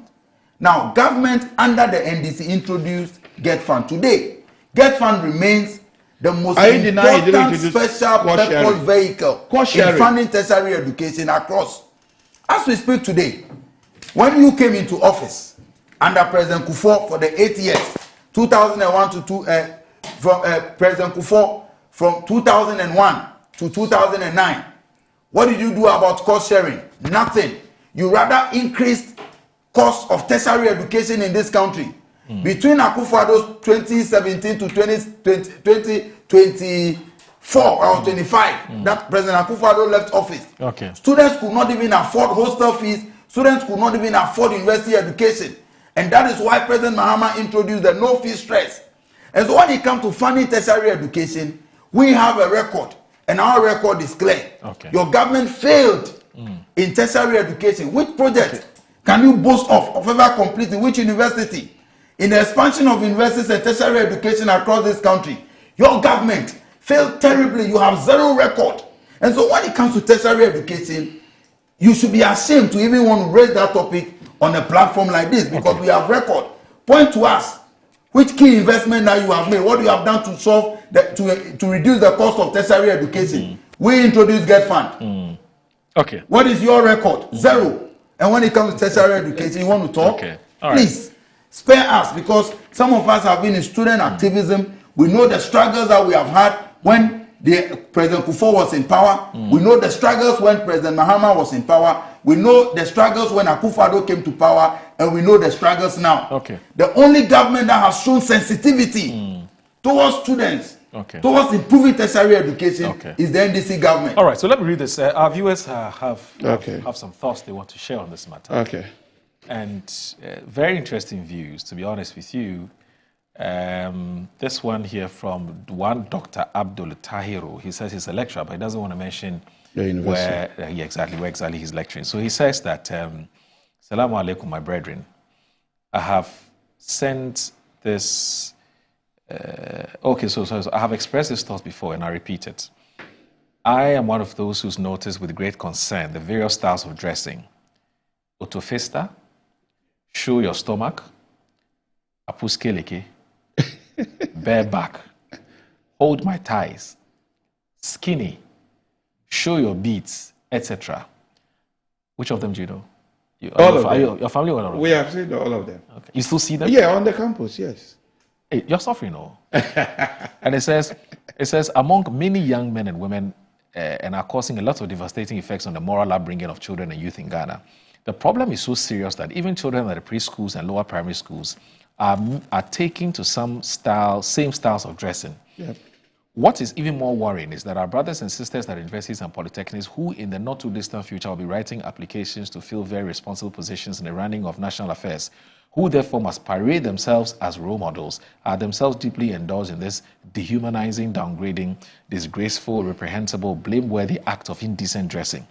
A visit to any public place, the banks, ministries, telecom offices, supermarkets, the ports, bus stations, just to mention but a few, reveals a bizarre spectacle of indecently dressing young men and women who, in the opposite, rather present themselves as the agents of modernity. Even in our higher institutions of learning, universities, polytechnics, and later teacher training colleges, students are seen half naked, flooded all over the campuses as if they were commercial sex workers in pursuit of their clients. Now it has even descended to our senior high schools and basic schools where students and pupils at these levels who basically look up to their seniors and elder brothers and sisters at the higher levels as their role models also take to various degrees of indecent and immoral dress codes, thereby further depleting the moral fiber of society. More pathetically to note is that kids at the preschool levels pull auto at the least opportunity. That's an interesting thought, isn't it? Dr. Abdul Tahiru, he says he's a lecturer too. All right, so, and then this one here says from Ugo. Ugo says, greetings, Mr. Morrow. Morality, as subjective as it might be, contributes to shaping the conscience of society. Every society, even in the secular system, must pay attention to the moralities that guide it. A holistic approach to university education, as Adam alludes, is important, but decency cannot be compromised. America's morality is the bane of its current generation, despite its great advancement. You can refer to James Dobson's focus on the family. In Harvard, Cambridge, Yale, etc., even though Adam didn't continue in that tangent, you can't go to class improperly dressed. Of course, depending on the program being studied. That's the same reason you can wear shorts to your farm or business as an entrepreneur, but you can't wear shorts to the bank as a teller. We learn it from the school. And it says, great job to you guys. Thank you very much, Ugo, for that insightful thoughts that you shared on this matter. Now, good morning, my brother. No government has failed to pay book and research allowance. The MPP government paid all. The book and research allowance for the year has always been paid for the ensuing year. The 2023-2024 academic year was paid in September 2024. The 2024-2025 has been agreed upon. The truth is no government has failed to pay. Thank you. That's coming from Imam Mustafa Idris. I'm sure you know him. UPSA. He's the rep here. UPSA. I'm not saying they have failed to pay. All right. I said they paid in arrears. So I guess we should. If you go first class institution, you have to pay people not in arrears, and you have to increase it. Okay. And you could have told your government that. Any other government. No problem. You brought our first class institutions. Yeah. So let's move on and talk about an event which took place yesterday. It was a very, very eventful program, and I watched. Of course, I didn't watch the entire program. I watched bits and pieces of it, but I've read a number of the documents that are associated with yesterday's program. So the NDC, since I guess from 2023 or so, were pregnant with what I'll call the policy of all policy, the super policy, policy, which is supposed to be a major plank of their job creation agenda. Yeah. And that has been the 24-hour economy. Yesterday, it was birthed. It was given birth to at, I don't know, where exactly was the venue?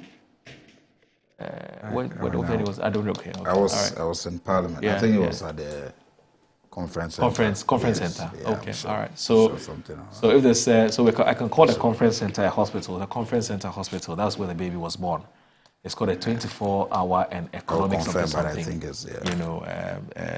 Baby. It was adored yesterday, right after it was birthed. Now, it was the policy is quite voluminous actually, and it goes way beyond what we learned in the past. In fact, how it was even marketed. You know, Yes. the whole talk at the time was 3 people, 3 shifts, and so on and so forth. It was overly simplified at the time, but now we understand in much greater detail what this program or policy is all about. Now, today's Business and Financial Times has captured yesterday's launch. And it says that President Mahama launches 24-hour economy initiative to spur exports, job creation. The story is on page 2 of today's BNFT. And so it says that, and it's by Joshua Amlanu, who says President John Dramani Mahama has formally unveiled the 24-hour economy initiative, placing it as the crown jewel of his administration's strategy to stimulate job creation, boost exports, and transition the economy towards higher productivity and value addition, describing it as a national productivity compact that redefines the nation's approach to industrialization and employment. The president touted his potential to transform domestic productivity, and he said this is not simply about working around the clock, it is about restructuring the economy to generate more value at home, create decent jobs, and unlock Ghana's productivity. And it says productive potential through coordinated private sector-led investment, the president explained.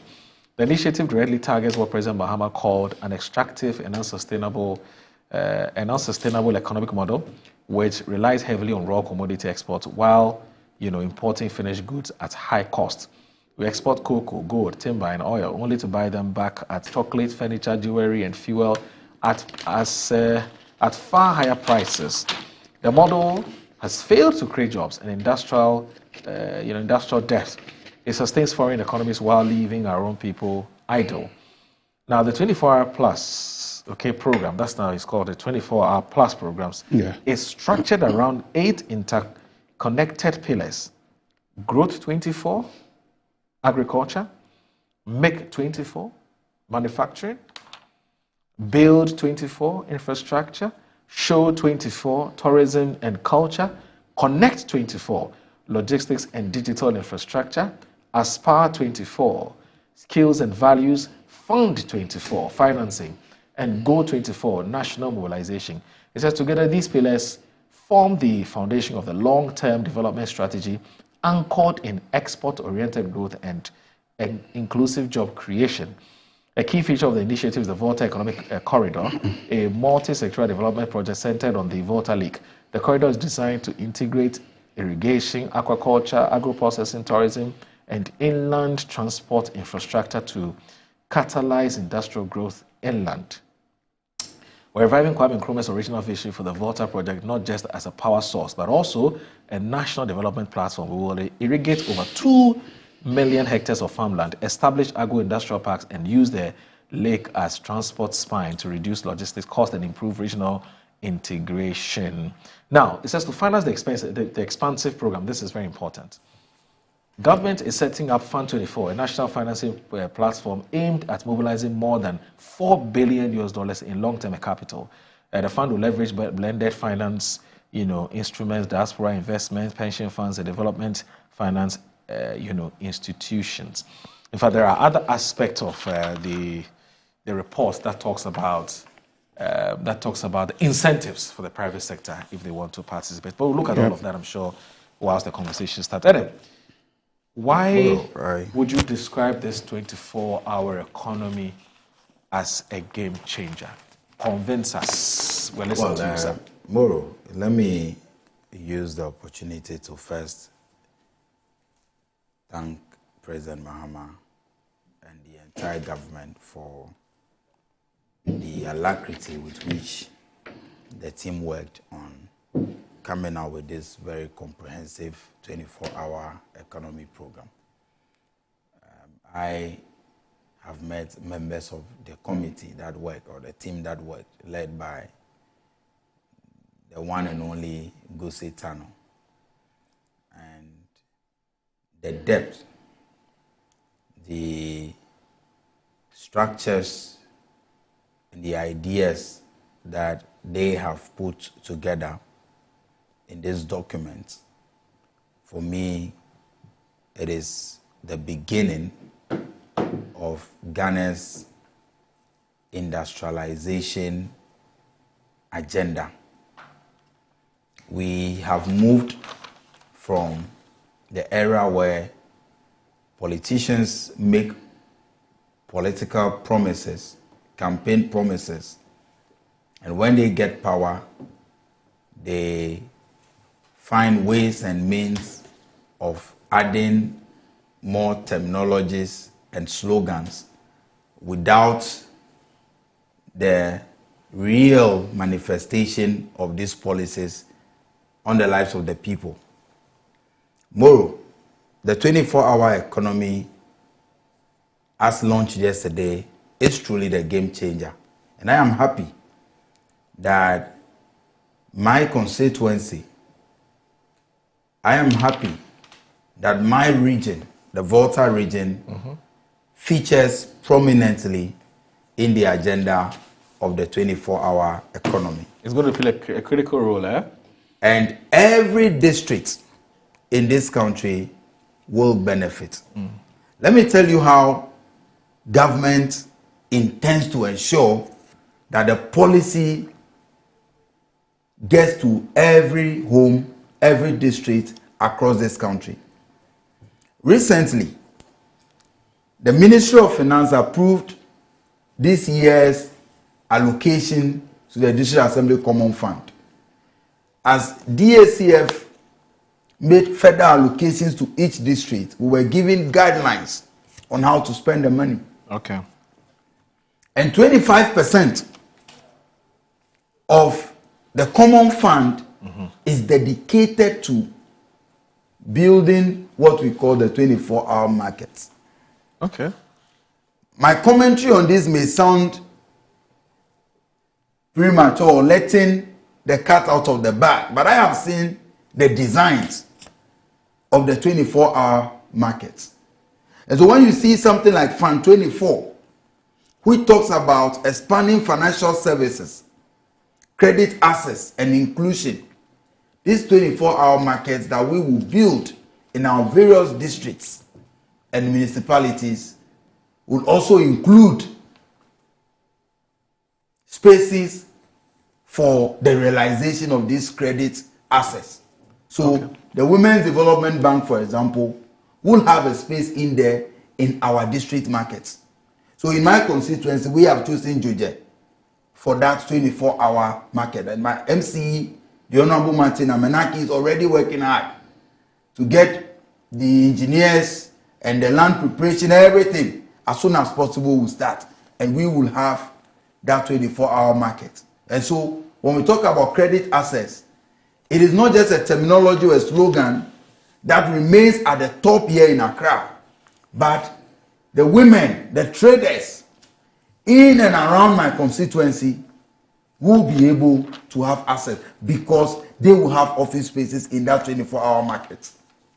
And so we are decentralizing this whole national economic agenda because we believe that the people are our strength and the people must be empowered. Moro, the 24-hour economy promise and the program's implementation is in line with Article 36 of our Constitution, which speaks about the nation or the state taking steps to ensure that the national economy is managed in such a manner as to maximize the rate of economic development.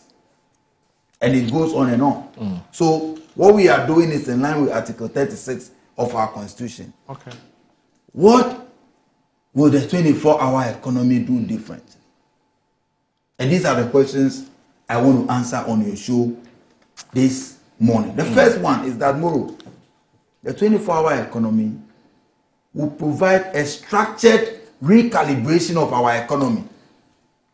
In the past, various ministries and agencies embarked on different industrialization and different policies in their various sectors that sometimes are not even well coordinated. But what 24-hour economy secretariat is doing is that it is providing a guideline for short-term, medium-term, and long-term development of our national economy. Because you and I agree that the structure of our economy is fundamentally the reason why it is difficult for us to make the needed progress. Because as we speak, for an economy that is largely dependent on imports, your currency will not be stable. And it is difficult to make any real economic progress and expand the economy such that you can employ. Because when you are using only GDP, you know GDP is gross. So even what multinationals accumulate here is added to your GDP. And that is why we have a country where your GDP can see significant increase or improvement. And yet, when you reduce it to the quality of life of the average Ghanaian, they are not feeling the impact. Why? Because much of the production or the economy is not even owned by the good people of Ghana themselves. Always it's about import, that even things we can produce here. But the 24-hour economy seeks to provide a structured path where we are driving or journeying towards self-sufficiency. And so you have agriculture as a key pillar. Tech smart agriculture.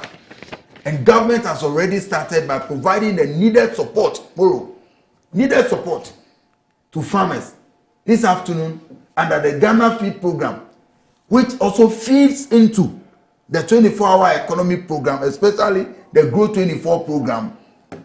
Farmers in my constituency will be receiving fertilizers. And it is not just limited to my constituency, it is spread across. And so you have an economic program that encapsulates every sector of the economy. And so we are driving real change in the life of the ordinary Ghanaian through this policy. And I am very impressed with the 8 key pillars, because we cannot talk about industrialization without a focus on agriculture. So the Grow 24 program, which seeks to provide tech-enabled farming across the country, will help improve our agriculture yield. And more, I tell people that when you go to countries, advanced economies like the USA, just about 3% of their population are in agriculture. You know that? Yeah. But they produce enough. And the volumes are different. But when you come to our part of the country, you have many people in agriculture. And yet, what we produce is not, because farmers are still depending on rainfall. There is no all year round farming, no tech support for farming. And so, last year, for example, many farmers suffered because their farms got destroyed due to the drought. Yeah. So even in some part of the northern region or northern Ghana, government had to make special provisions to support farmers whose farms got destroyed because of the drought.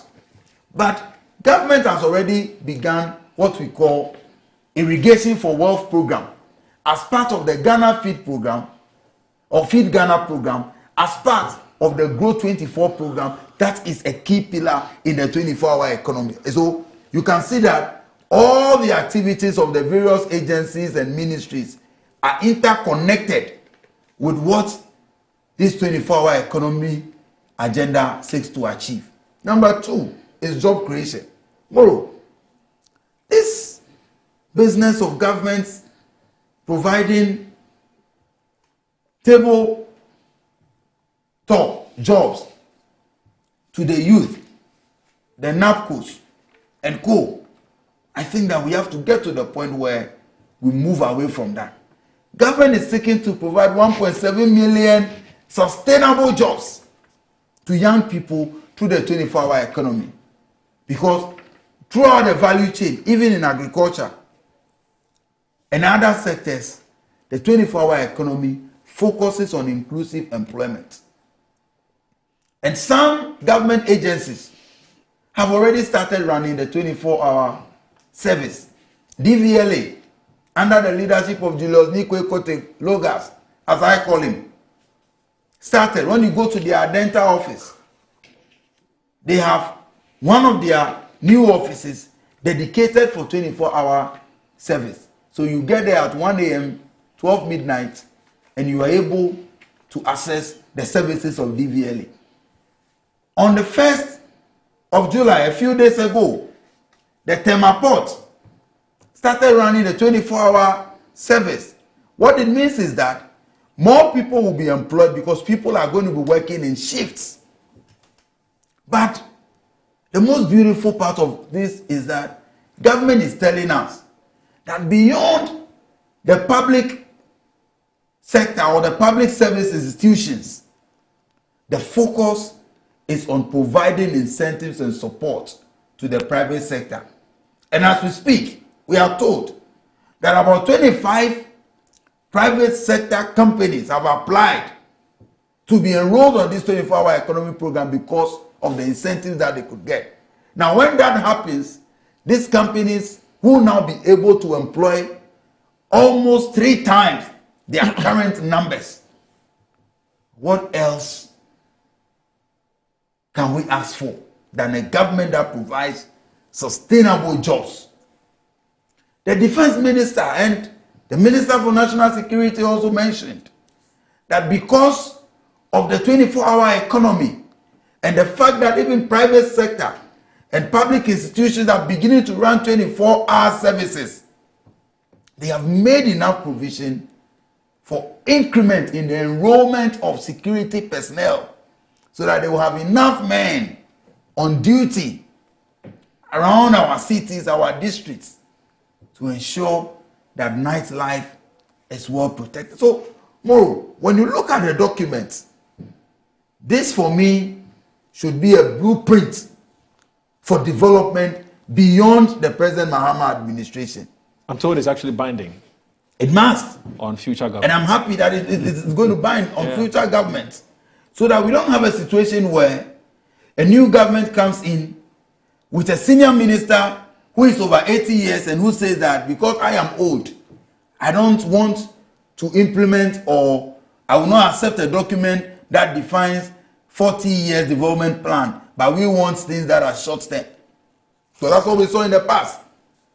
What happened to the 40-year development plan of the National Development Planning Commission? What did the senior minister say about it? He says he doesn't believe in it. But what we have here is a program that will catapult this country to the next level.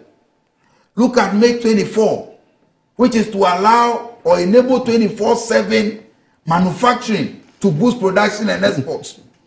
Look at Connect 24 to provide and ensure that reliable energy, digital and transport is available. Look at Aspire 24, which seeks to drive continuous workforce development and youth training. And we are already seeing that in part of the programs that the NYA, the YEA, and the NEIP are already implementing.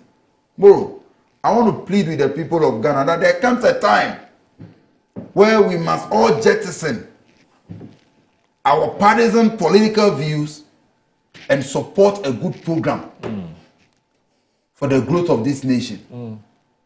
There comes a time, and this is the moment, where we all have to rally around President Mahama and the entire government so that we see the successful implementation of this 24-hour economy program. Okay. For me, it is a game changer.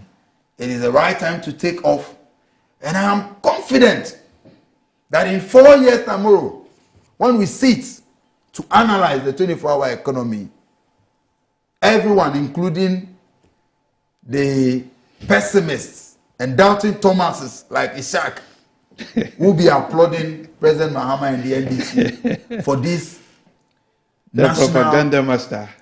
Oh, this can't be propaganda. This is a blueprint How do you know I'm a pessimist? for development. I know you and your stock. Thank you, bro. I have a number of questions, but yes, you can ask. No, so I want to understand this. I mean, the overarching objective, as you did indicate, is to restructure the economy and to build, a strong economy that would be resilient enough so that we are not hit by any headwinds. For today, we know about the Israel-Iran war and how that affected fuel pricing to some extent. Yep. Now, so if these private companies, 25 of them, as you said, who have already expressed interest in participating in the 24-hour Economy Plus, program. Now, remember that the things that they intend to produce and export, beyond employing a lot of people and so on and so forth, these products that they intend to produce and export are also perhaps being imported by some other business, some other businesses or by some other entrepreneurs. How do you ensure that which is being produced locally does not face such stiff competition from that which is imported from especially countries whose cost of productions are very low? So that even though we're producing them here, the market, and as we've seen, for some reason, we tend to have a certain knack or a certain preference for goods that are imported from abroad, even if they are of inferior quality. Yep. How do you discourage these goods that are being imported from abroad?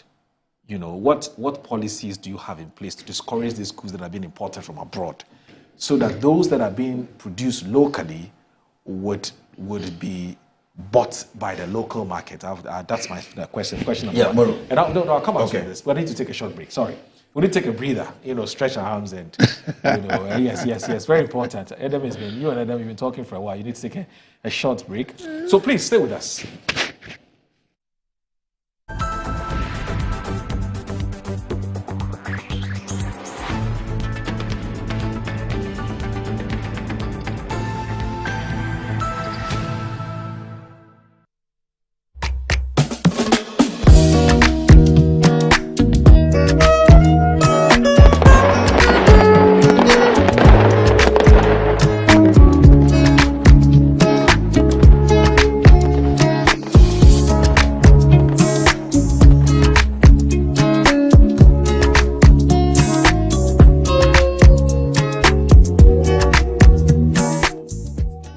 Here at Mycom JA Limited to show you the Promethean Active Panel, the ultimate tool for corporate institutions, hospitals, schools, and your home. With its crystal clear 4K display and an unbreakable screen with an ultra responsive touch technology, this isn't just a screen, it's a game changer. For corporate institutions and in schools, this active panel can be used for Zoom meetings and PowerPoint presentation. And your homes are not left behind. You can use it to watch all your favorite programs by just connecting to a Fire Stick, and you can get access to channels like Netflix and Amazon, and voila, you are in there. At Mycom JA Limited, we provide you with the best quality products from the United States of America with 1-year warranty. You can get an...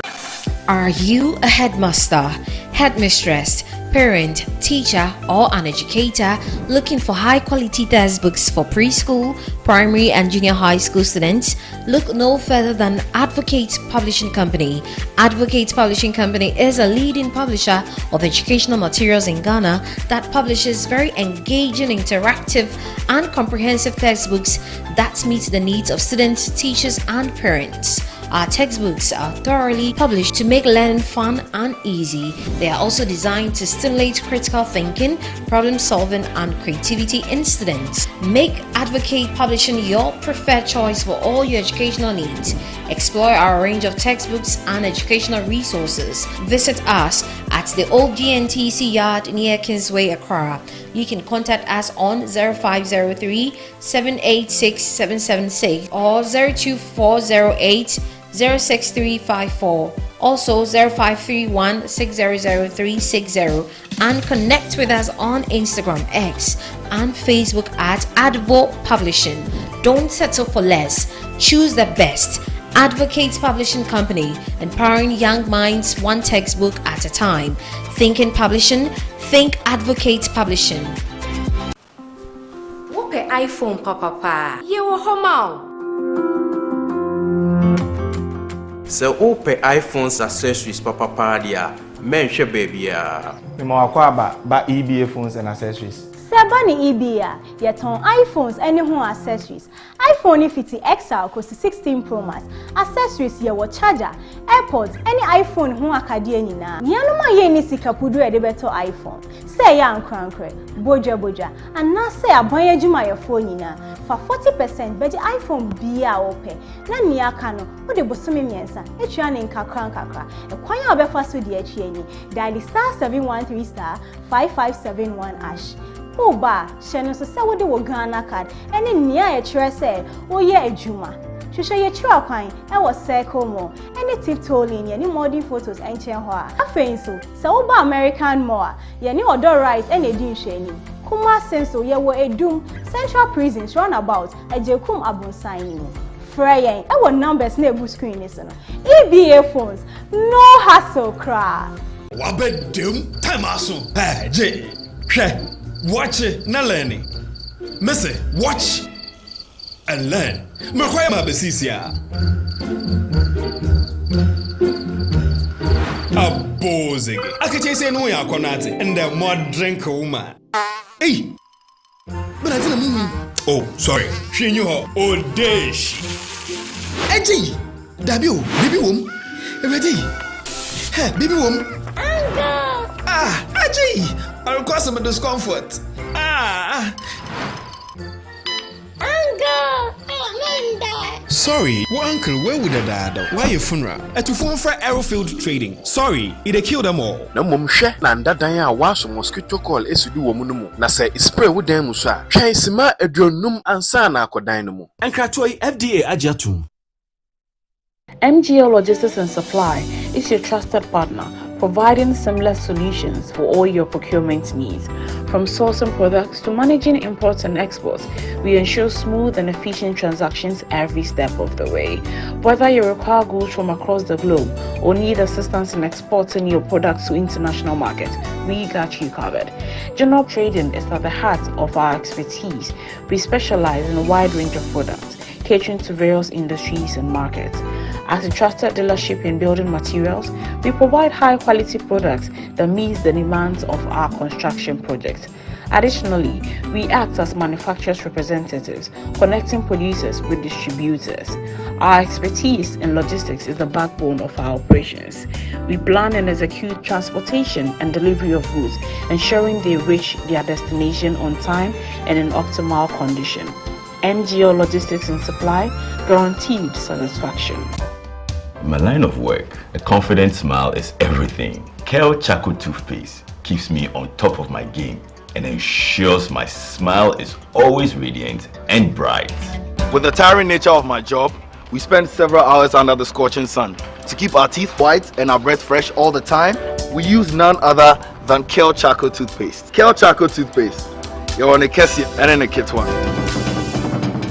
Samayo Kendini, a who be here, Sametra Sapapadia to a mammy manful. Kel Charcoal's natural ingredients, and a bomb is several buying, a man is swing, and a sans of Mamma Hotel so a will beg you. Kel Charcoal Toothpaste.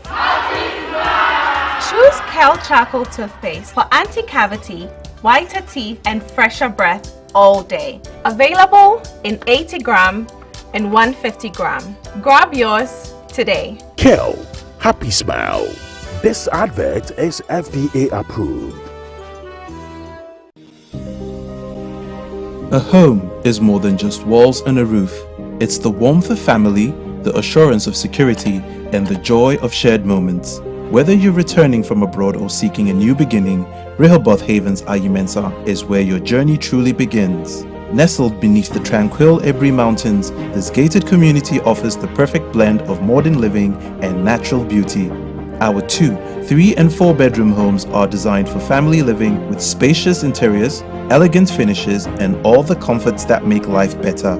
From cozy living rooms for bonding, to modern kitchens for culinary creativity, and private gardens for peaceful reflection, every space is thoughtfully crafted. At Rehoboth Havens, your children play safely, your family grows joyfully, and your memories are built on a foundation of care and community. Starting from 675,000 Ghana cedis with flexible installment plans, your dream home is within reach because everyone deserves a place to truly call home. Rehoboth Havens, where futures are built and dreams come to life. Call us on 0553 751933 or 0206 823524 to secure your future today. Rehoboth Social Housing, your housing dream becomes reality.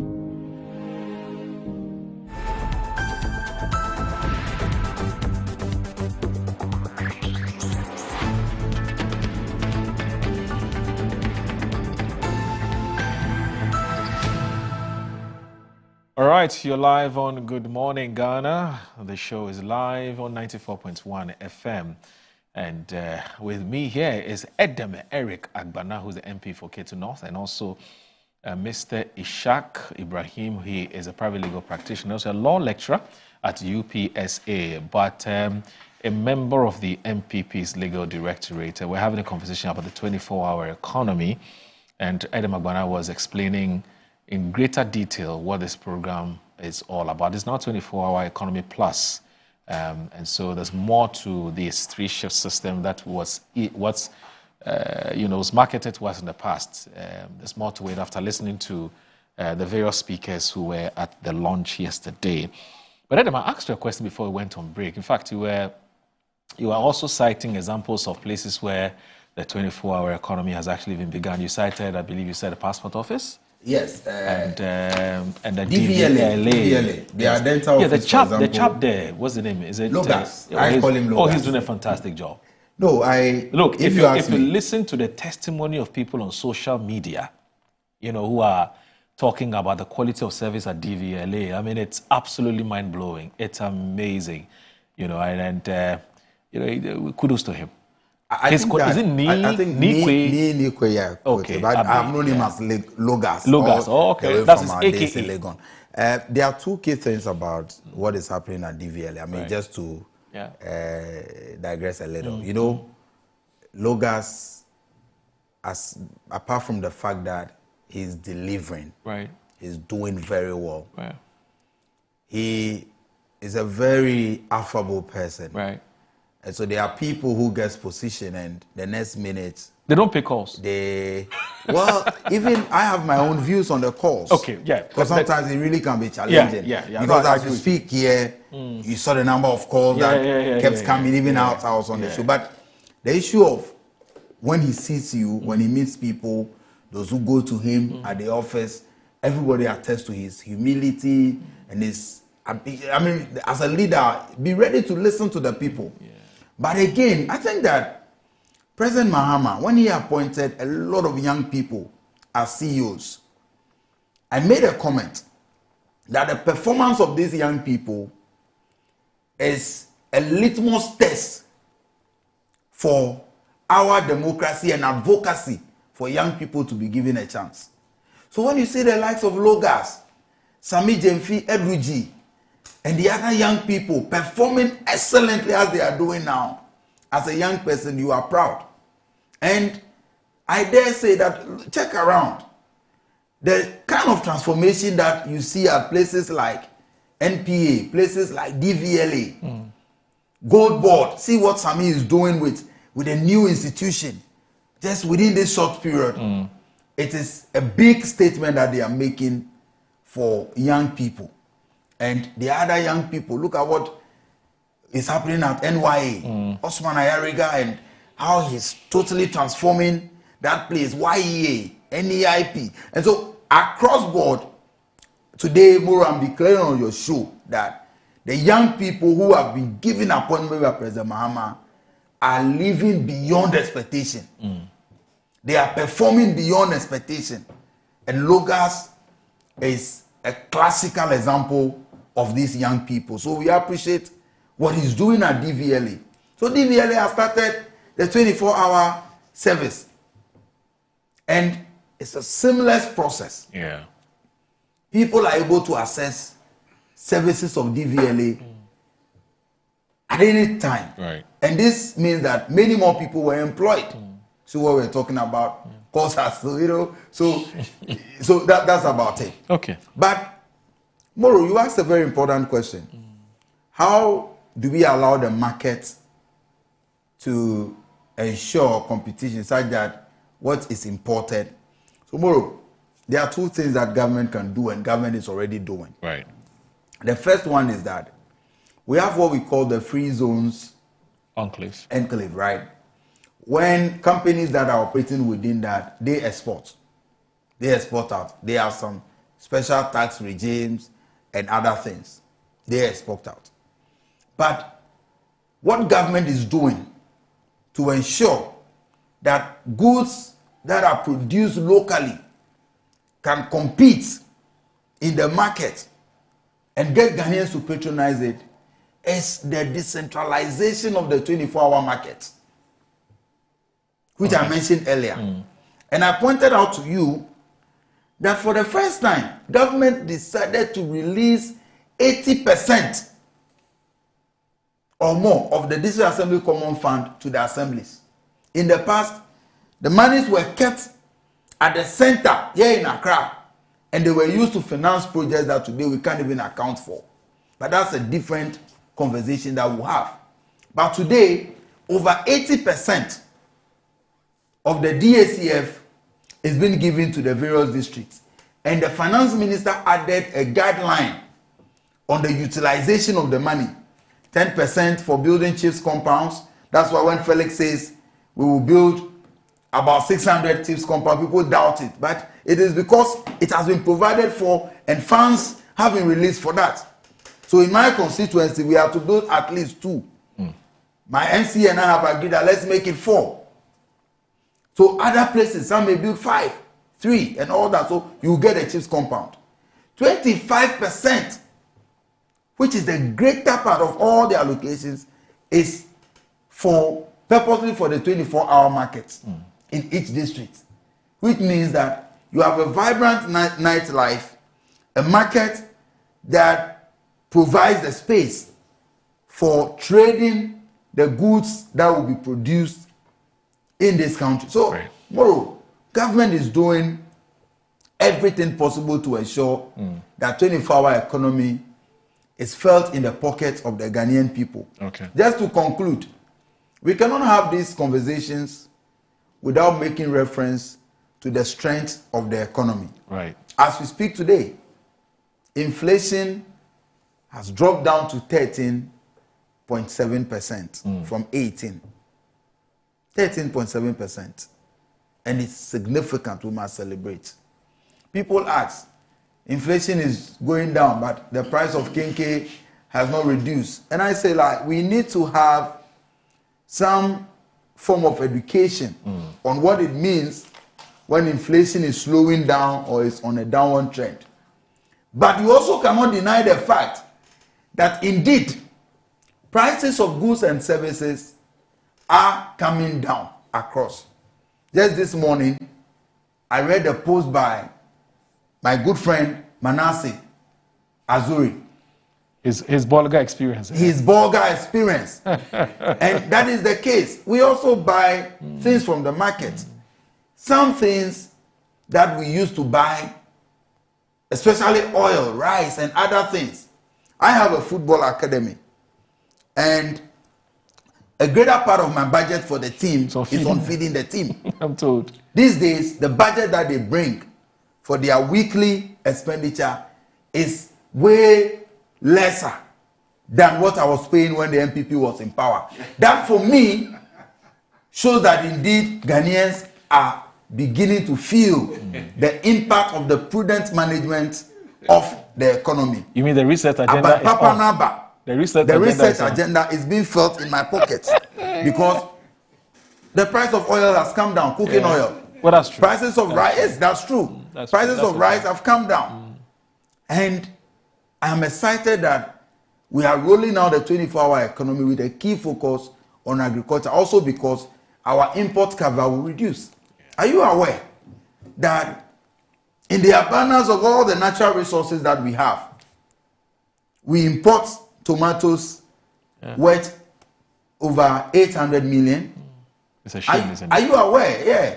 Are you aware that even chicken, imported chicken alone, that we bring into this country, but with the Kukon Kitinkiti program, which we will soon launch in my district as well, or my municipality, Ketu North, we will be able to produce enough egg, enough chicken at least for the local market to reduce the importation of some of these items. The transformation that Ghanaians have been waiting for is here. We have moved away from a government of slogans to a government of action. Okay. And that is what we are seeing today. Okay. And I am happy that on his way here today, when he bought fuel, he's paying lesser for fuel today than he used to pay under his own MPP government, his own wicked MPP government.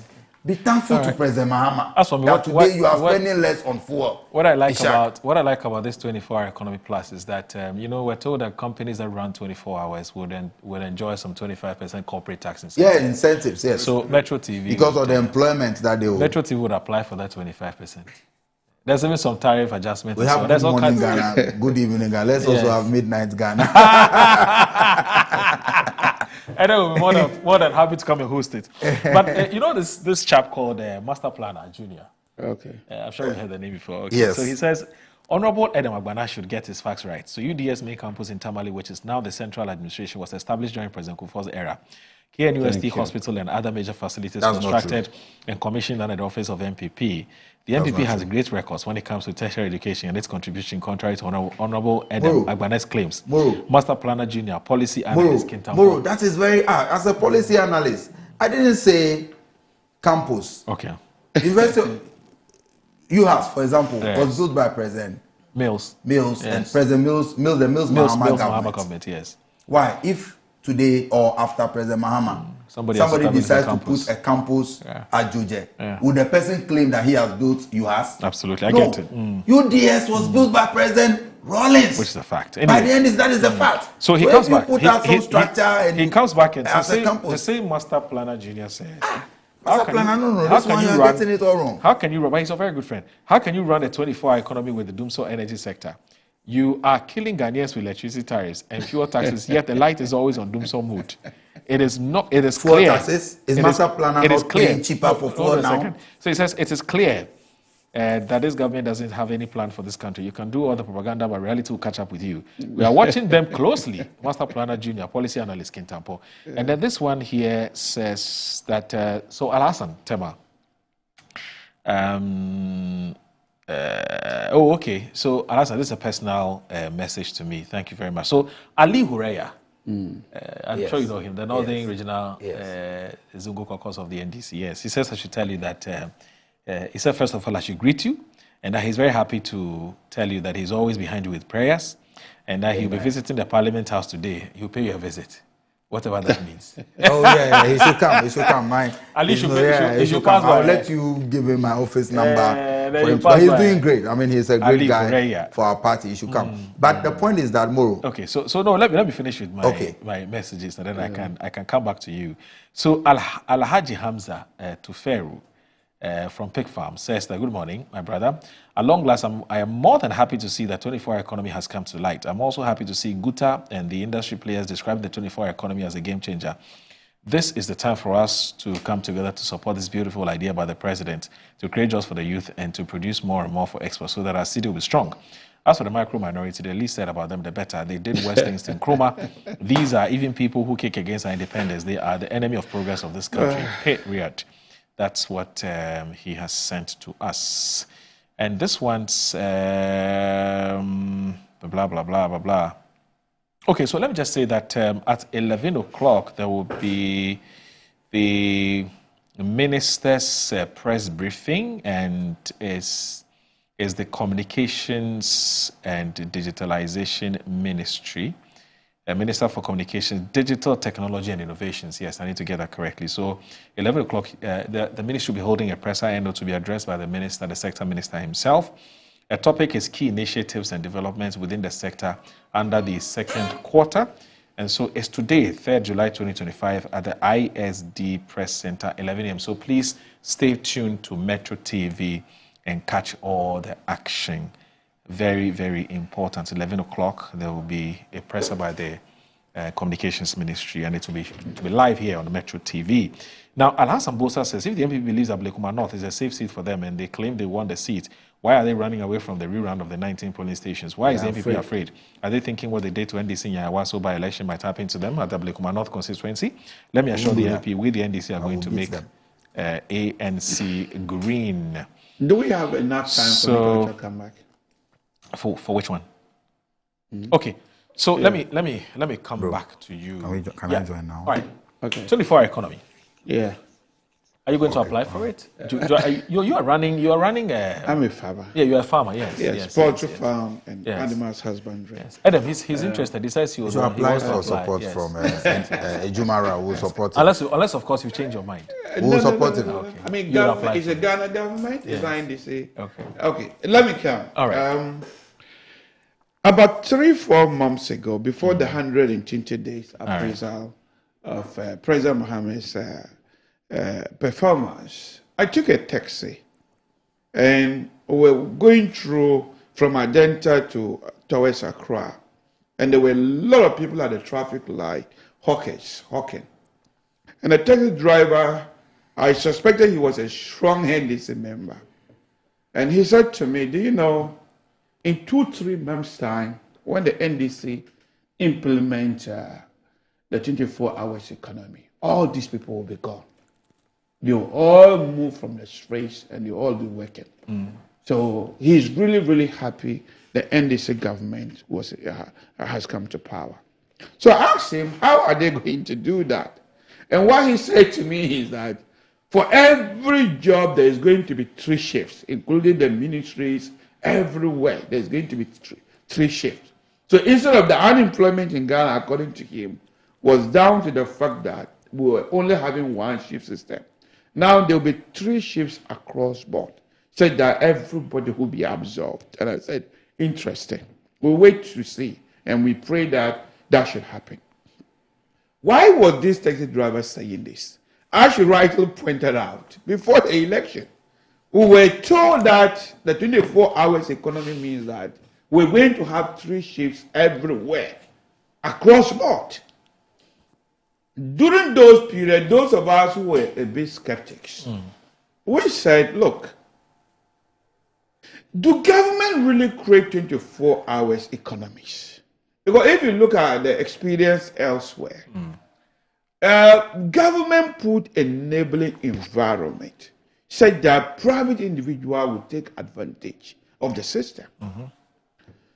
And when President Mahama had the opportunity to explain the 24 hours economy, it was very clear that he didn't even understand what he was promoting.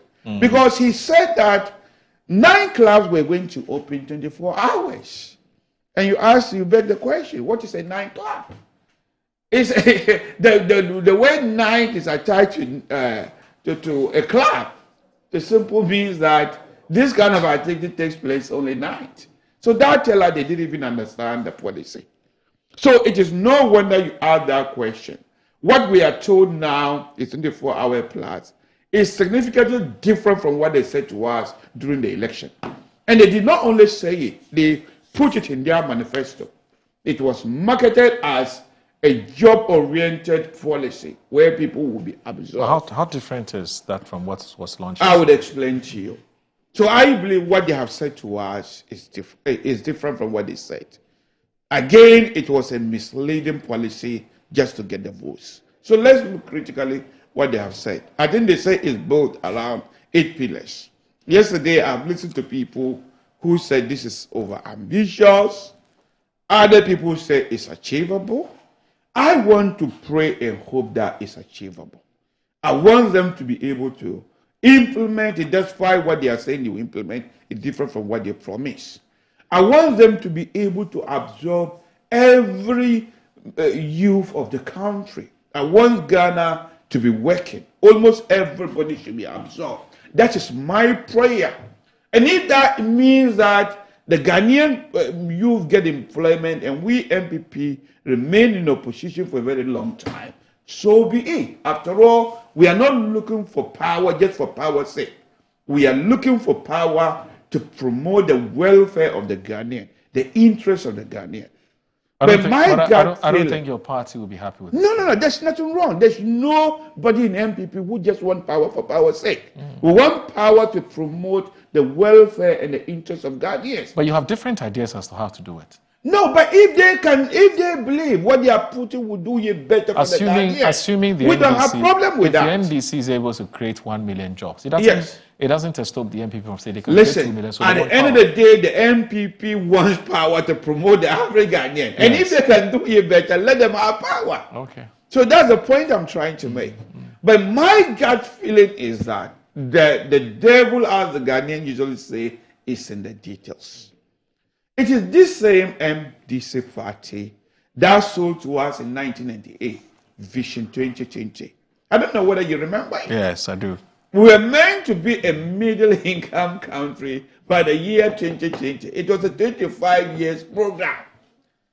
What is just in this current 24-hour economy plan is exactly what was there, even though the 24 hours plus even gave more. The Vision 2020 is exactly what they sold. How many years since that particular 1996 introduction of it? How many years have they had the opportunity to be in power? Are we a middle-income country?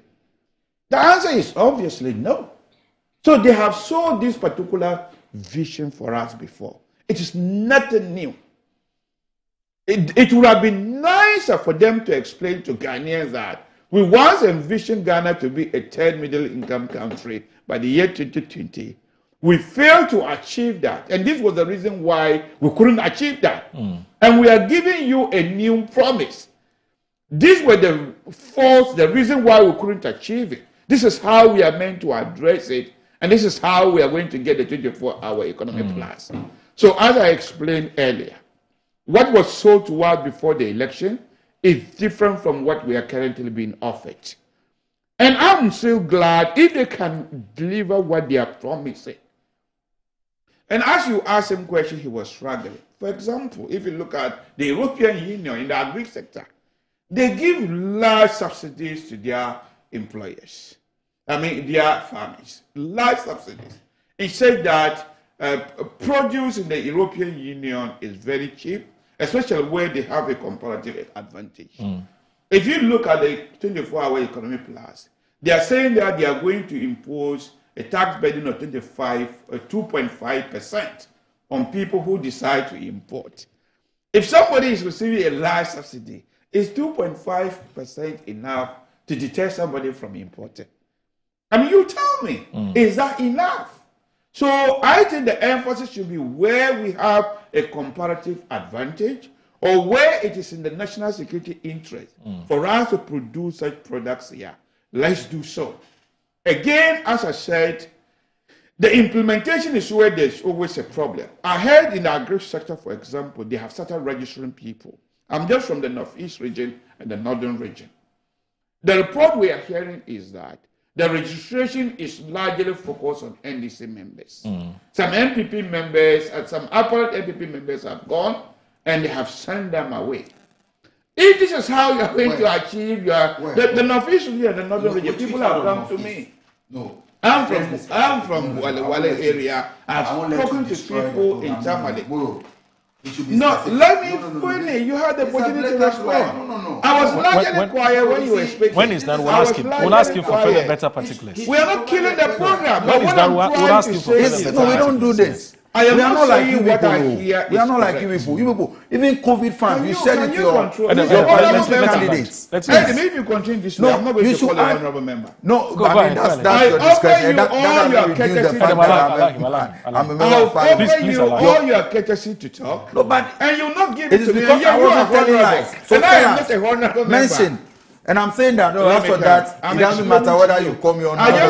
Even President Akufo-Addo, we call him His Excellency. Please allow. Akufo-Addo, with everything, we call him His Excellency. Please My point is that it should add, no, Moro. It's a very important program. No, otherwise you Moro, break his flow. I agree with you, but it's I don't interrupt you can have a honorable interruption later. The point is that, and I'm telling you that, as for whether you call me or not, even Akufo-Addo, we call him His Excellency. Yes. Please, the point is that, Moro, If you are alleging that they are registering people based on political colors, let us know the community and let's verify. It's a blatant lie. We are not like you people. Your government, even COVID funds, you send it to your parliamentary candidates. You have no right to even talk about that. Allow him to. In which community are they registering? You not even allow me to talk. Some of these lines we shouldn't be allowed to fly. Please go ahead. Emoro, I'm a lawyer. I'm a practicing lawyer. Yes. If you listen to the statement I made, it was a cautious statement. It was a cautious statement. I am not saying that what I am saying is absolutely true. Yes. But the caution I was giving is that if you are going to achieve what you have set out to achieve, I'm saying that such a policy cannot be implemented discriminatory because people are beginning to talk this way. I am not saying what they said is gospel truth. Yes, it's possible people are lying. So my statement was a cultural statement. But I don't know why you cannot understand it to be a cultural statement. Okay, so I can also, in the same vein, exercise and say that I can also say something and say that it's a cultural statement. Wait later. You said, you were specific. You said that in the Northeast region, they are registering people and they are doing it based on, and I'm asking that, provide a community, don't lie. In which community are they registering people? As I said, I am a farmer. I'll be making myself available to eat. I'll report to you later. Let's not be doing this to ourselves. You see that? But what I'm trying to say is that policies of this nature, you have to implement them, having the interests of Ghana at heart. No problem. So you understand that? Implement it properly. Okay. And we don't have problem with that. Okay. Look, and as I said, it is too early for us to even appreciate it. Because as the writer said, since 1957, this story has been told already. And as I pointed out, 1996, we have been told about Vision 2020. What became of it? So talking is not enough, it's the implementation. Okay. The 4 billion, as they say, they are going to provide it. I don't know whether it's a seed fund or whatever it is. No, the program will require $4 billion. 4 billion. Yes, to implement. Yes. I mean, I don't know. And apparently government promises to make $700 million available. Available immediately. The rest will be generated through PPP arrangements. Private sector, private partnership. Yes. So I have always believed, as somebody who have lived in an advanced country a bit, government generally do not create a 24-hour economy. We have already spoken in Aberdeen. Yes, but you can put in place the enabling environment for individuals to take advantage. As Adam Smith famously stated that it is not the benevolence of the butcher, it's why we put food in our tables, but in search of what? Their self-interest. Right. So if the 24 hours economy is in place, for example, if tourism sector is booming, it doesn't take the government to tell the hotels to open 24 hours because more and more people will be trooping in. Perhaps our airport will be open 24 hours. If more and more people are coming, of course, the private individual who is having a hotel will open 24 hours. So my problem is, my feeling is, are we able to implement it? And that is what we have to wait to see. But so far, as I said, history tells me that the NDC is in the business of talking, but when it comes to delivering, we actually have problems. And as I said, I point out to a particular vision that was very good. If we were a middle-income country, this criticism would not even apply at all. So let's try to implement it as we said. Now, if you look at those various components that they are going to say. Now, the private government partnership in some sectors they've already mentioned. Those sectors, we know they are already 24 hours. If you go through like logistics, the way they bring food products over here, they should have explained to us something different they are going to do. Okay. Because the road sector in the night, I mean, I don't know whether you've traveled from Bolgatanga to Accra. Most of these articulators are already moving in the night. Maybe perhaps the rail sector, whereby we could provide rail network, and that probably can bring produce from the rural areas, especially northern Ghana. Look, 4 days ago, I bought a watermelon at a village called Lari, after Wale coming to Nasia. The watermelon over there is costing between 10 to 20 Ghana cedis. By the time it gets to Accra, it is about 70 or 80. And you ask the question, why? Even the farmer, look at the amount of money that the farmer receives. Yeah. Is it the transport, what they call it, cost, that makes it to get to 80? Or it is just the middleman exploiting the farmer and the rest of Ghanaians? So those areas will need to be critically looked at. Okay. So the policy is good. As I said, the delivery is where we may have a problem because of the history. So if you can implement what you said you are going to do, let's have a look. Let's have a look how you are going to implement it. Give us the details basic and maybe timelines as to when this will be achievable, that can be achievable, so that we can appraise you. So that when it gets to 2-3 years, you don't say the opposition is unfair to you. Is it going to be a 20 years plan? When can we actually say Ghana has 24 hours economy? Because I believe some aspect of the economy is already 24 hours. Is it when you open government sector like a passport office or DVLA office, 24 hours? Is that so much difficult to do, to open DVLA 24 hours? The passport office, to print passport 24 hours, is it too much? No. So give us a particular timeline as to how this area is going to be achieved, that area is going to be achieved, and when can we expect the full 24 hours economy really functioning? As to whether it is binding on future government, I am not sure how best can do that. Because generally in constitutional law, we should just say one parliament may not be able to bind another parliament. Because a new government may come with their own vision. Perhaps maybe they are thinking about putting it in the constitution as entrenched clauses, say that you cannot repeal it. But it's still repealable because if you're able to get the supermajority of Ghanaians saying that this is not really working. So I am not sure, I'm not seeing details as to how it's going to be binding on future government. That aspect has not been explained to me. The only way as a lawyer I can see is to put in the constitution an entrenched form such that it's difficult to repeal it. But as we said, it is difficult, but it doesn't mean it's impossible. But if it is a good vision, you don't need to even say it's binding on government. Okay. A new government believing that this actually brings relief to Ghanaians, why would you continue it? It is only a mad government that will not continue something that is really working for the people. Okay. The fact that, the NDC started this, is working for the people, new government wants to do it. For me, usually, it is not usually a burden. Okay. You can start something, and then if you do it better, that is not a problem. All right. Just like the free SHS that we introduced. I wish the NDC people could continue it and make it better.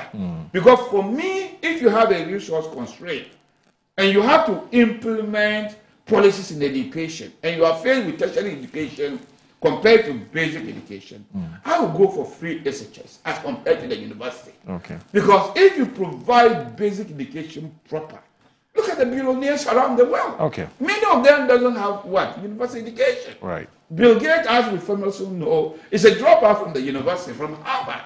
But they are doing very well. But what sense does it make if you underfund basic education, then you go for tertiary education? If the person cannot even get to the university, how do you push them to finish tertiary education when secondary education is being neglected? Yeah. So I'm just hoping that it is a well thought out plan, of which they say it is. Now the English people have a saying that the sweetness of the pudding is in the eating. Absolutely. Not the fact that you say it is sweet. The people who will be taking it how it is. So perhaps 2-3 years down the line, we want to see how much unemployment it can be reduced. Because you have marketed. In fact, if you look at the whole campaign, it was around jobs. And so far, the sort of thing they are saying is really, he was praising some of the young chief executives. I want them to do well. All right. But look at them marketing it as some people, they are sending people abroad. And when I look at the nature of the job they are proposing, now they said Malik Basintale is looking for placement in foreign clubs. All right. Let's do this quickly. Ishak, I'm told, for instance, someone has actually sent me some additional information. Adam. I'm told the So as a way of funding the 24-hour economic policy, in order to add strategic value chain development, so you have a strategic value chain development fund, and there's a 2.5% import levy on. You remember the question I asked you about, if we do not disincentivize people from importing all kinds of things into the country, what are we then going to produce? You know, because if what you are producing is already been imported by somebody at a cheaper rate, there won't be any incentive for people to buy what that which is produced here. Of course, also coupled with our mindset and our orientation about imported goods.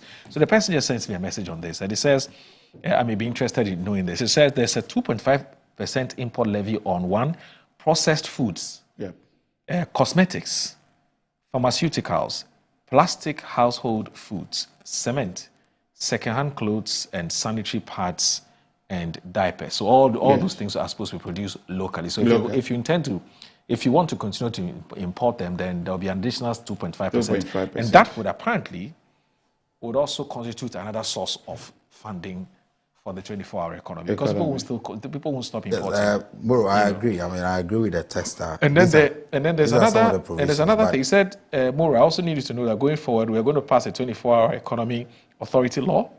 There's going to be an authority. There's also amend relevant laws to enable reforms and also pilot it with 50+ firms, I'm told. Anyway, please go ahead. Yeah, so I was going to come to the laws because he kept asking that. Are you going to make it binding? Impose it, make it binding. Sorry, we have just 3 minutes to go. Yeah, it says we cannot make it binding. So I noted it here that we are informed that they will come to Parliament. And also, just a quick one, I beg you. Yes. I made an allusion earlier that government said it was going to make $700 million available. It's actually 300 million. to 400 million. Yes. I wanted to correct you. We don't have all of that here. Sure, that's fine. So, building, making it binding for future governments. Okay.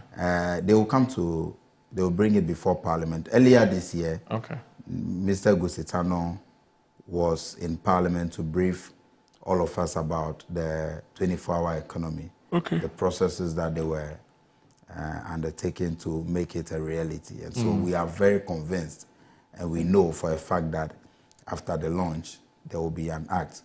This will affect some already existing legislations, like the GIPC Act and all of that will have to see some amendments. So it will be brought before Parliament. So that is settled. Okay. But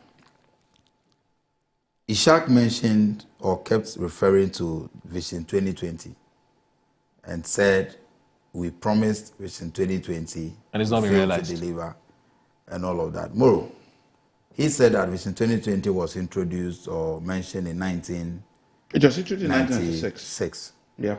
Between 1996 and 2020, the NPP government had 12 good years out of that. Because after it was introduced, the economy had a strong footing between 97 to 2000 when we introduced some responsibility. Yeah, we had a strong footing. We had an IMF bail. We had a strong footing. So if you want us to use IMF bailout, we had IMF bail. What kind of strong footing? You make the... You see, Moro, sometimes it's if difficult you are not around, you ought to read them. Moro, don't. You see, you keep making reference to you are not around. Let me tell you something. It is clear. We had IMF it is clear. That was when the question was so allow me to speak. When BAD was introduced, on this show, it is clear that you are so. Why are you so fascinated about age? When we all know for a fact that age is not synonymous to wisdom. I said if you were not whether there, I was young at the time or not, read about why. You don't know much about Ghana's economy from 92 more than me. If you are talking about strong footing, you left the economy. You went to IMF before you left power, and yet you sit on this station and tell us that you left the economy strong. So it tells